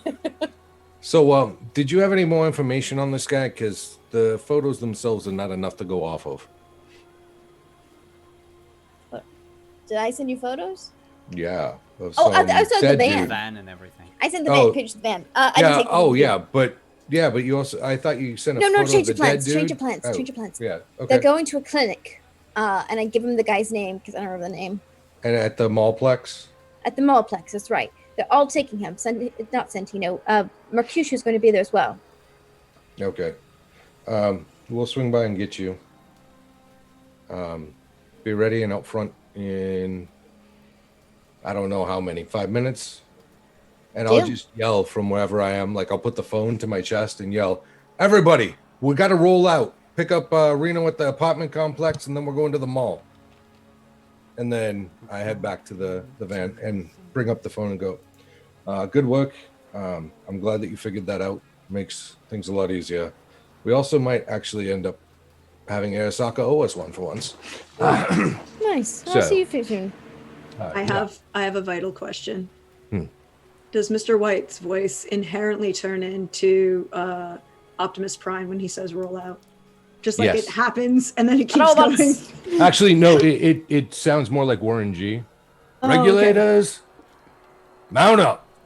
Okay, that works And, too. then we go. So anyway, yeah. So 5 minutes or less, we need to get back to the apartment, pick up Reno, and we're gonna go collect your brother. I Nice. could head back and pick up Reno quicker. You That's guys fine. can head to the mall Sounds good. if you want. Yeah, she'll be out front, locked and loaded. Cool. So, does anybody need anything before we collect Merc? Coffee? I mean, I could use some Shutu. That's for laughter. No, it's in case I actually do need to vent my frustrations and blow up his chop shop. I don't drink. Oh, well, we can figure something out. Oh, okay. I'll call a guy. And then, yeah, so we'll head out. Yes? Did anybody need to do anything else here? No. And I'll look at Shins and say, don't worry. Kiyoshi will make sure that not only is your honor preserved, but it's put to, our friend was put to good use in everyone's best interest. I am sure that Kiyoshi-san will have some strong. Wait, Kiyoshi is his last name, right? Yes. Yeah. Okay. I just suddenly had this brain freeze. I'm sure that Kiyoshi-san will entirely protect my honor and his company's integrity at the same time. So hopefully that will change the rumors about who blew up IAC, because guess who's a demo expert that's used to making buildings look like they collapsed on accident?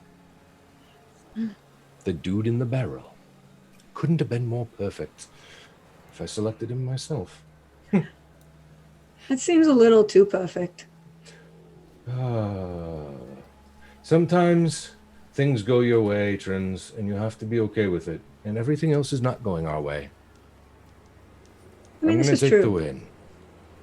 It's a small win. We'll still probably get double crossed by Arasaka because they're the ones that put out the hit on us with Barrett Industries. Did they? Or did people say that they were? Well, you see, Arasaka seems to be in charge of Barrett Industries, and the chief of security for Barrett Industries in Springfield is the one that tried to kill us. So, Yeah, but wasn't he an ex-NCPD guy from Precinct 13 who may or may not have been upset about the fact that I pointed out the fact that they were two-timing schmucks who ripped off their own guys for armor plating that I put on the damn cars? it's yes, but I don't think they're going to go rogue on something like that big. That was a big operation. They could lose everything with Arasaka. They're not using the helicopter and that level of cash without their paycheck being protected. Well then, doesn't matter. Or he's that big of an idiot and Arasaka will take care of him for us. Not for us, for them. Because they don't need that kind of loose cannon. Either way, we're not out of the woods. Your boyfriend is trying to kill us to get you back, I think, is what it seems like. I'm quite sure that he's not. Because if he does, he now knows why that would be a bad idea. I was very polite to him on the phone. Well, that's lovely. But, And I reminded him that I have a certain skill set that is he appreciates. mm-hmm. So, when we show up and you get to have your face-to-face with him on your terms instead of his, what would you like to do? We should make a plan. I figure I'm going to slap him across the face. And then there might be a slight yelling and in multiple languages. I should warn you in advance. It'll probably in multiple languages. And then we're going to get my brother out of the car, him in the car. And, we might leave. Good. My hope is because he's going to Ripper Dock that they're going to be patching him up. But we shall see. We shall see. And if not, I trust you to do a better job because I guarantee that nobody else has got his hands as good as yours. Do I know who that Ripper Dock is? At the back of a mall clinic? I mean, a mall is a pretty big place. Yeah. So mall clinics will often install very basic cyberware. Mm-hmm. But they won't have necessarily people that fix gunshot wounds. Mm-hmm. Like that. So this is somebody who is probably no longer licensed. Or someone who's licensed for cybertech but isn't licensed for other surgeries. Yeah. Life-saving surgeries, but will do it nonetheless because they saw a YouTube video about it and Fair enough. it's cheap. I'm just saying, I would being say that. Yep. Mhm. Sorry.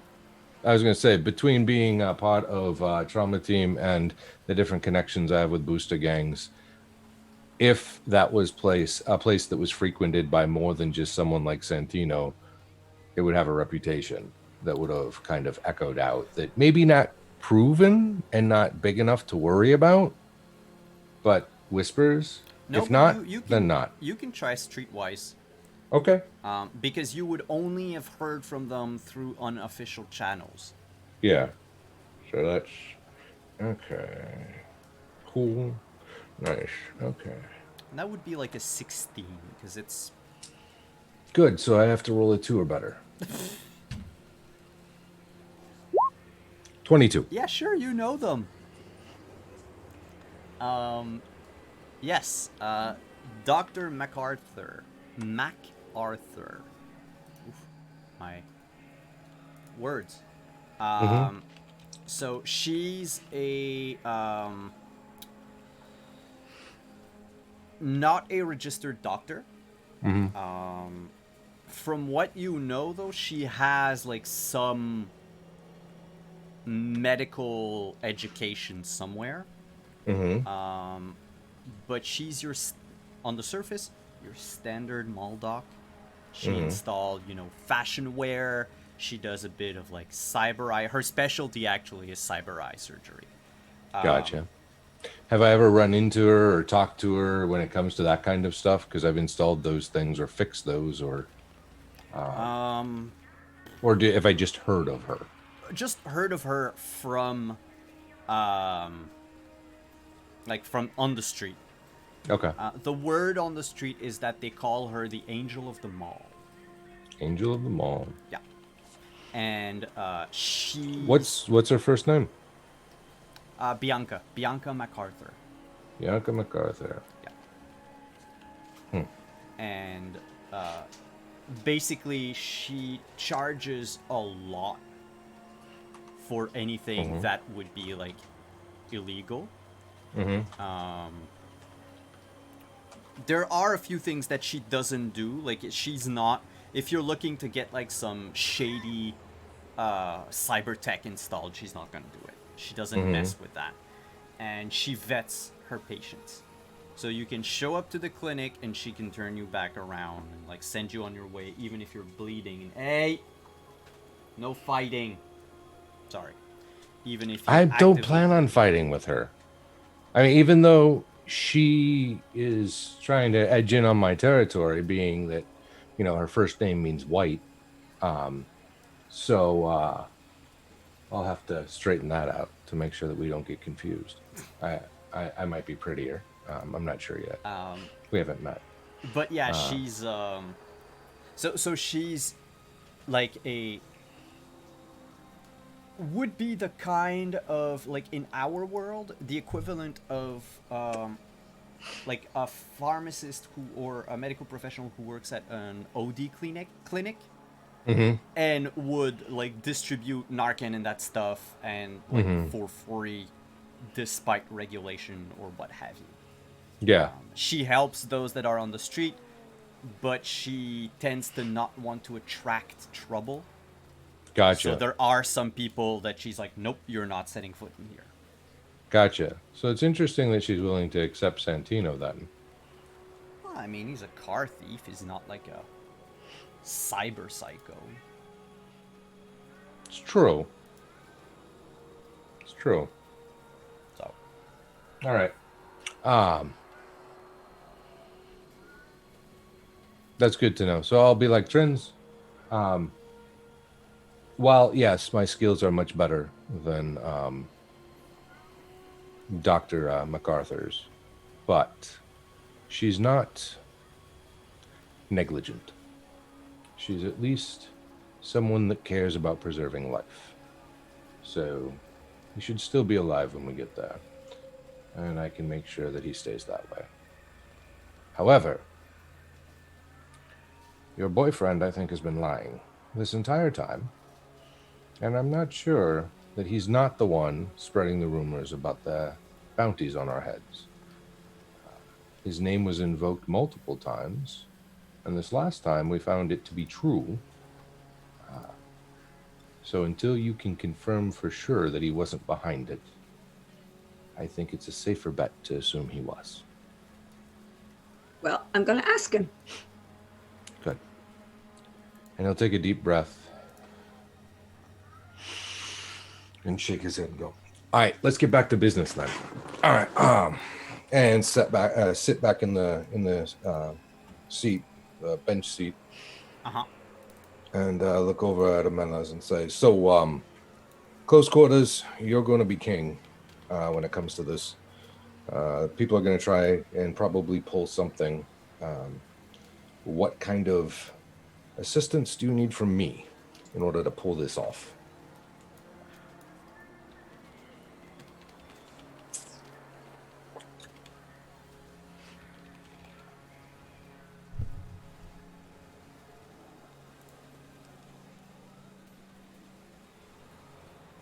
Were you talking to Jimenez? Yeah. Yeah. I'm sorry. I spaced out there for a second. Oh, no worries. So I was saying that when we get into the clinic, if Santino and his boys are there, it's going to be more of a close quarters situation. And Dr. MacArthur is not one to try and cause trouble. So we'd want to be as polite as possible. and that's kind of your forte in controlling things in close quarters, what would you need from me in order to assist you in such an endeavor? Nah, I'll figure it out. I always do. Yes, you do. Just say the word, and I will call over to the other two, and, Jinx, and start with Jinx and be like, Jinx, do you have Reno? So, Yeah, am I almost there?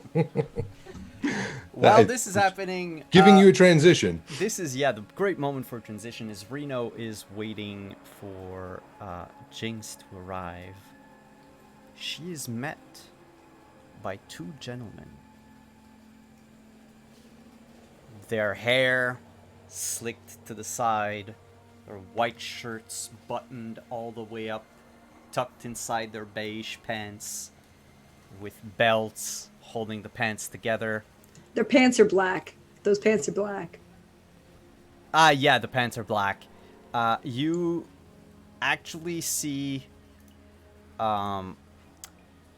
brown-haired Brigham and blonde Aaron, the two Mormon boys from apartment 106. Let me check the floor again.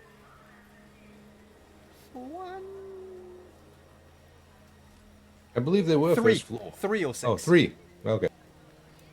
Yeah, 306. Because the first floor is only the Anderson.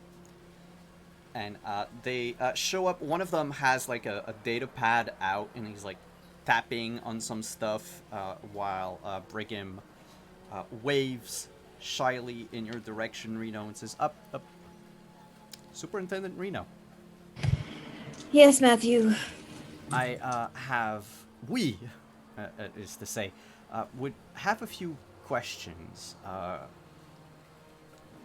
Our church group is, I don't want to go to church with you, Mark. Sorry. No, it's, we're doing like a project, if you will.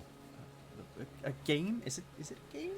What you can call it a game? I don't think we all win in the end. And Brigham says, well, basically we're conducting interviews with short interviews, I promise. Not a lot of questions on the people in our community. We're trying to foster bonds. Luke, is it? John? Brigham. Thomas? Brigham. Brigham. You know I'm excommunicated, right? You're not allowed to speak to me. You were oh my. Oh, I didn't know you were. It's nasty business. They caught me drinking a cola soda. Not a... Oh no, but we're allowed to drink Pepsi cola brand. now. It's been like that since the early 2000s. I'm sure it was just an oversight. Maybe. But with the whole, marrying a woman kind of thing, and just And like Aaron goes like red, and he's like, "You married a woman?" Yeah, she lives across the hall from me. You've met her. Okay, give me 2 seconds. I have to check my notes real quick. I need to see who lives across the hall from me. I don't know. I don't think anybody does. No, you live around the corner in your own private little hallway. Yeah, I think nobody else is on your floor. Yeah, nobody else is on your floor. Nobody else. So they're like, we thought that this, we thought that She's the very second floor quiet, was- very private. Oh, well, do you think we could maybe talk to her? No, she doesn't have a mouth. She doesn't have. No, she doesn't. She doesn't have a mouth. It was a tragic accident. It's just skin. It's just skin. But then, how do you? You don't want to know. Well, I mean, that's we didn't know. We're very very. We apologize for this. It's very serious. Very rude for you to ask. Actually, very rude. we're right, Aaron. We're sorry. And Aaron's like, yes, we are. And he's still like tapping on his iPad. He's like, well, we'll wish you a good day then. I just stare at them. They both stare at you, and then try to like move past you in the hallway. To go like in the opposite direction, but they take like one step and then like try to edge on the wall. I just like fake scare them, like. And they keep going.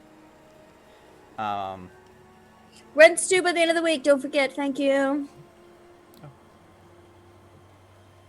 We always deliver on time.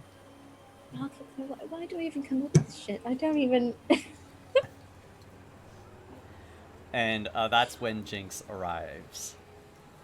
I'll just hop on the back with Jinx. I've got my assault rifle. I'm all geared up and ready to go. So I'll hop on and drive away.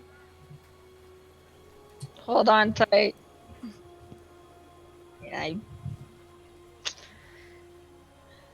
the mall. You zoom to the mall. Trince and the boys zoom to the mall. And as you approach the mallplex, you will arrive within a few seconds of one another. But Reno, you notice the plumbing van is already parked there. Drive around the block a few times.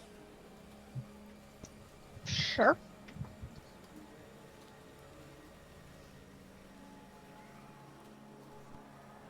I'll drive around. I just want to make sure that they don't see me because they might recognize me. Maybe. So you basically like drive, since this is like a huge shopping mall, you have like your multiple parkings like all around it, so you can just like drive through the parking lots around the building itself a couple of times. A few minutes later, the RV arrives on the scene as well. And yes. Trins is wearing the dress she bought in Vegas and the Great. leather jacket.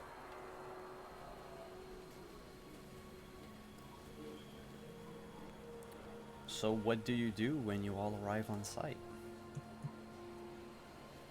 Well, I believe in being honest and straightforward, and I'm going to walk into that place and look for my brother. She says as she parks the car, and she does the click over her shoulder to lock it as she walks towards.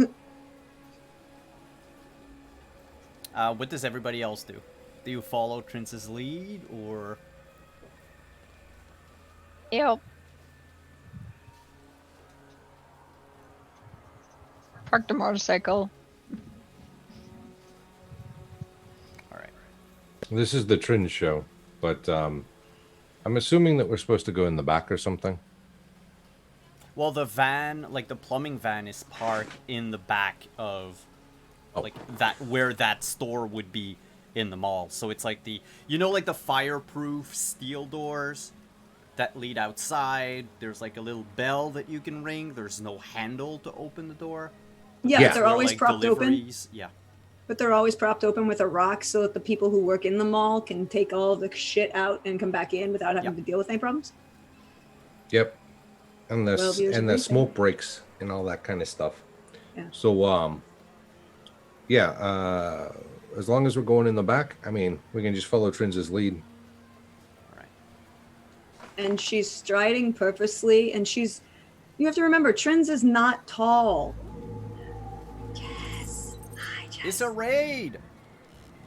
It's a Jess raid. Hello, Jess. Hello, friends.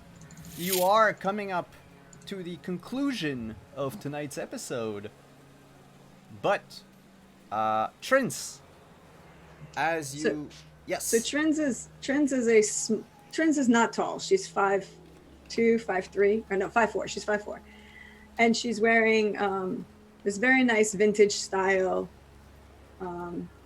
Asian inspired dress with kind of like really bright colors and a black leather motorcycle jacket with a big embroidery across the back of a phoenix, of a Chinese phoenix. and she strides through the back door, and she shouts as she comes in. She goes, "Mercutio Rastelli, you didn't think I was gonna LoJack your stupid fucking ass?" As she walks in.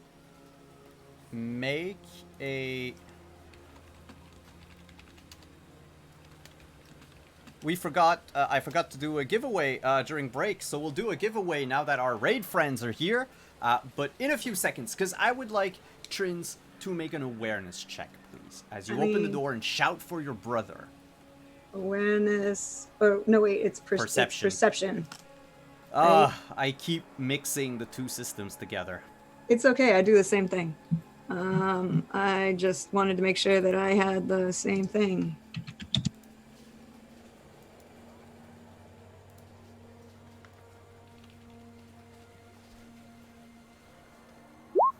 It's a 16. A 16. You hear a heart monitor go crazy in the distance and the voice of a woman saying, "Shit, we're losing him." And You aren't allowed to lose my brother, you bitch! That's where we're gonna end tonight. Oh my god. What a session, folks. Wow. Oh boy. Was it fun? Yeah? Yep. So, before we do, like, goal, XP, and all that, I would like to do the giveaway thing. So, we're gonna go with, for tonight, if you wish to win a Cyberpunk Red Jumpstart Kit, basically everything you need to play Cyberpunk Red while waiting for the release of the actual books later this year, you can enter to win. The Jumpstart Kit contains a bunch of pre-generated characters, 4 adventures that you can play, tokens, dice, and a small lore book with all of the rules. Basically, if you've been following us since Season 1, we've been using the Cyberpunk Red Jumpstart Kit rules for Season 1. So that is a thing that you can win. And for tonight, we're going to use !brother, !brother as the keyword for the giveaway. Anyone can enter. It is a PDF that will be sent to you straight from Artelsorian Games. So while we're talking about goal and XP, you can go ahead and type in chat !brother. That said, what was your goal for tonight? Figuring out if the guy was... who the guy was with, or at least narrowing down... Well, he's not with... What's their face?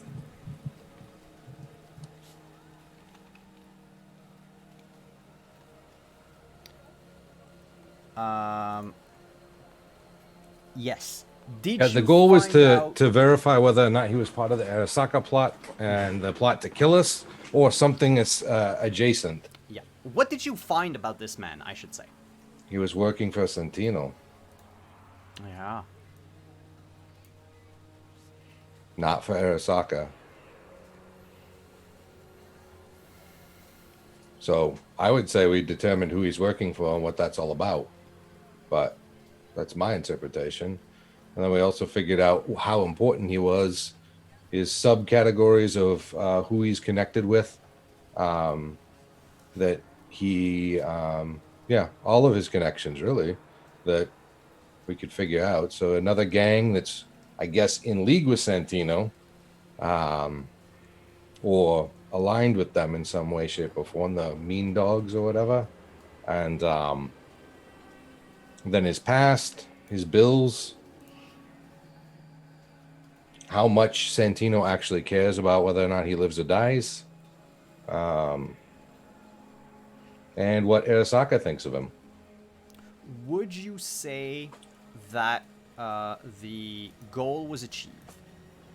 I'll leave that for someone else to determine, because I'm the one that kind of like helped give it definition, and I don't want to be biased.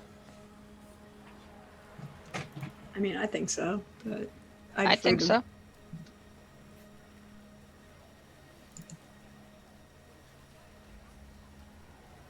Um, before I give my verdict, I just want to say that Margaret Catter TV, you won! You won the Jumpstart kit for Cyberpunk. Congratulations! I would just need for you to send me a private message either here or on Twitter with just an email address so I can forward that to our Talsorian, and they will send you your Jumpstart kit at that address. So either on Twitch or on Twitter, send me a DM with your email address, and I'll forward that to Talsorian. As for me, I believe that you achieved your objective. And this is a very important part for the XP. I'm not going to go into like how the XP worked and everything because that would be going in too deep in the rules. But I have one more question. Was there a standout moment during tonight's game? Mr. Wright going apeshit on the dude. I was gonna say Reno's like capping that one dude from the stairwell was pretty badass too. That was pretty fun. And then her pulling off faking to be I that did not guy, think that the was dead gonna guy. work. That was so That was gonna awesome. work. Those two, yeah. So you succeeded.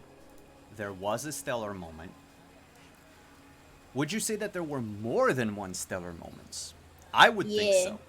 I Yes. would think that there were plenty of stellar moments. Suplexing in the back of a driving car. Yes. No, to be. Was it driving? No, it wasn't moving at the time, but it was still inside the van, which is Inside the Oh. that was badass. That- German suplex. Also, I mean, the Trince getting angry on the phone. Those were all good moments. So there was more than one, which is also important for XP. However, we forgot to do a little thing at the start of the show again. So remind me for next time. It's not just the main goal. We also have to establish a few side goals. Because those are also important to add like a tiny bit more XP on the whole thing. But you succeeded. It's a strong success. You got stellar moments. You win 30 XP each. Margaret Cater, we are using the official Cyberpunk RED rules that haven't been released yet.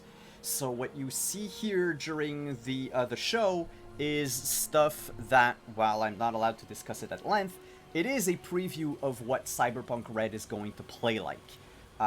So yeah, they do have a sort of like Burning Wheel-esque system of experience at the end, but it's like an enormous table that if you didn't succeed, instead of getting like a persona point for a failure or a fate point for a success, or the opposite, I don't remember, you actually have other ways of gaining XP. So if your character is more of a social person, well, guess what? You can still win XP if you played your role as a social person, even if the goal wasn't met. Because you're not going to achieve your goals necessarily every session.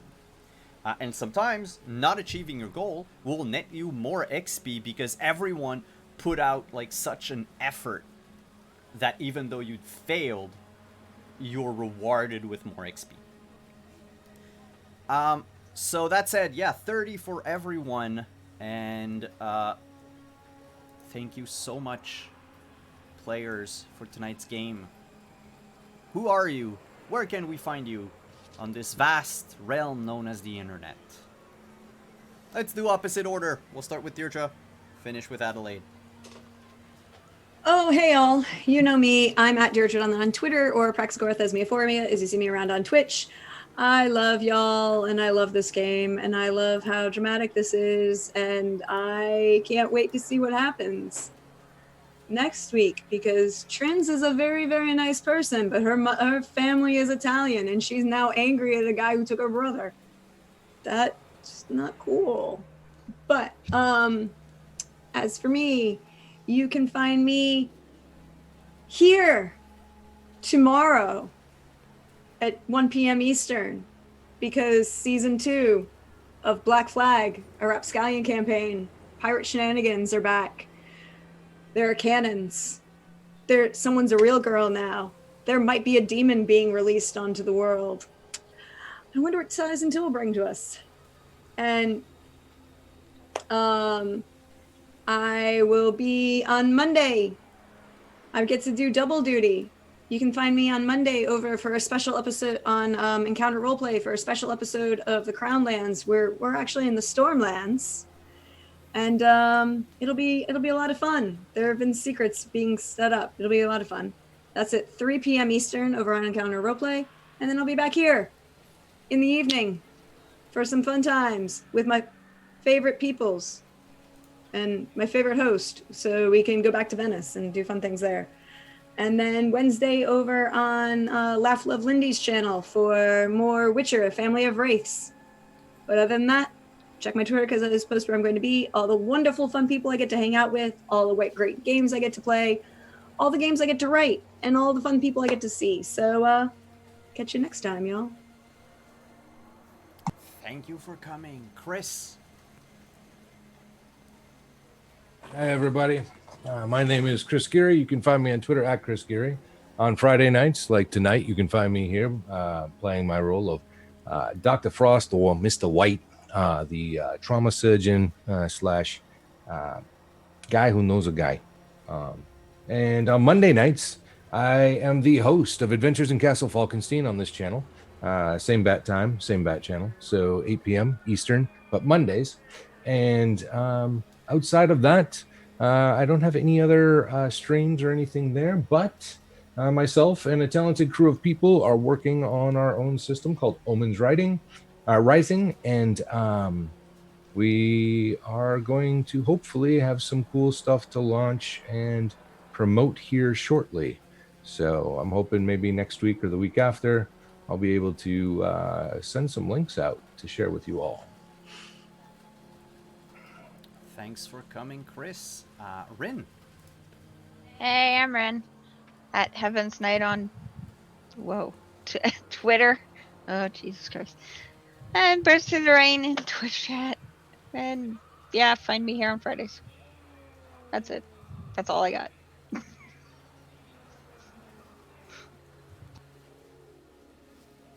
If you're a fan of Kamen Rider, you should really reach out to her.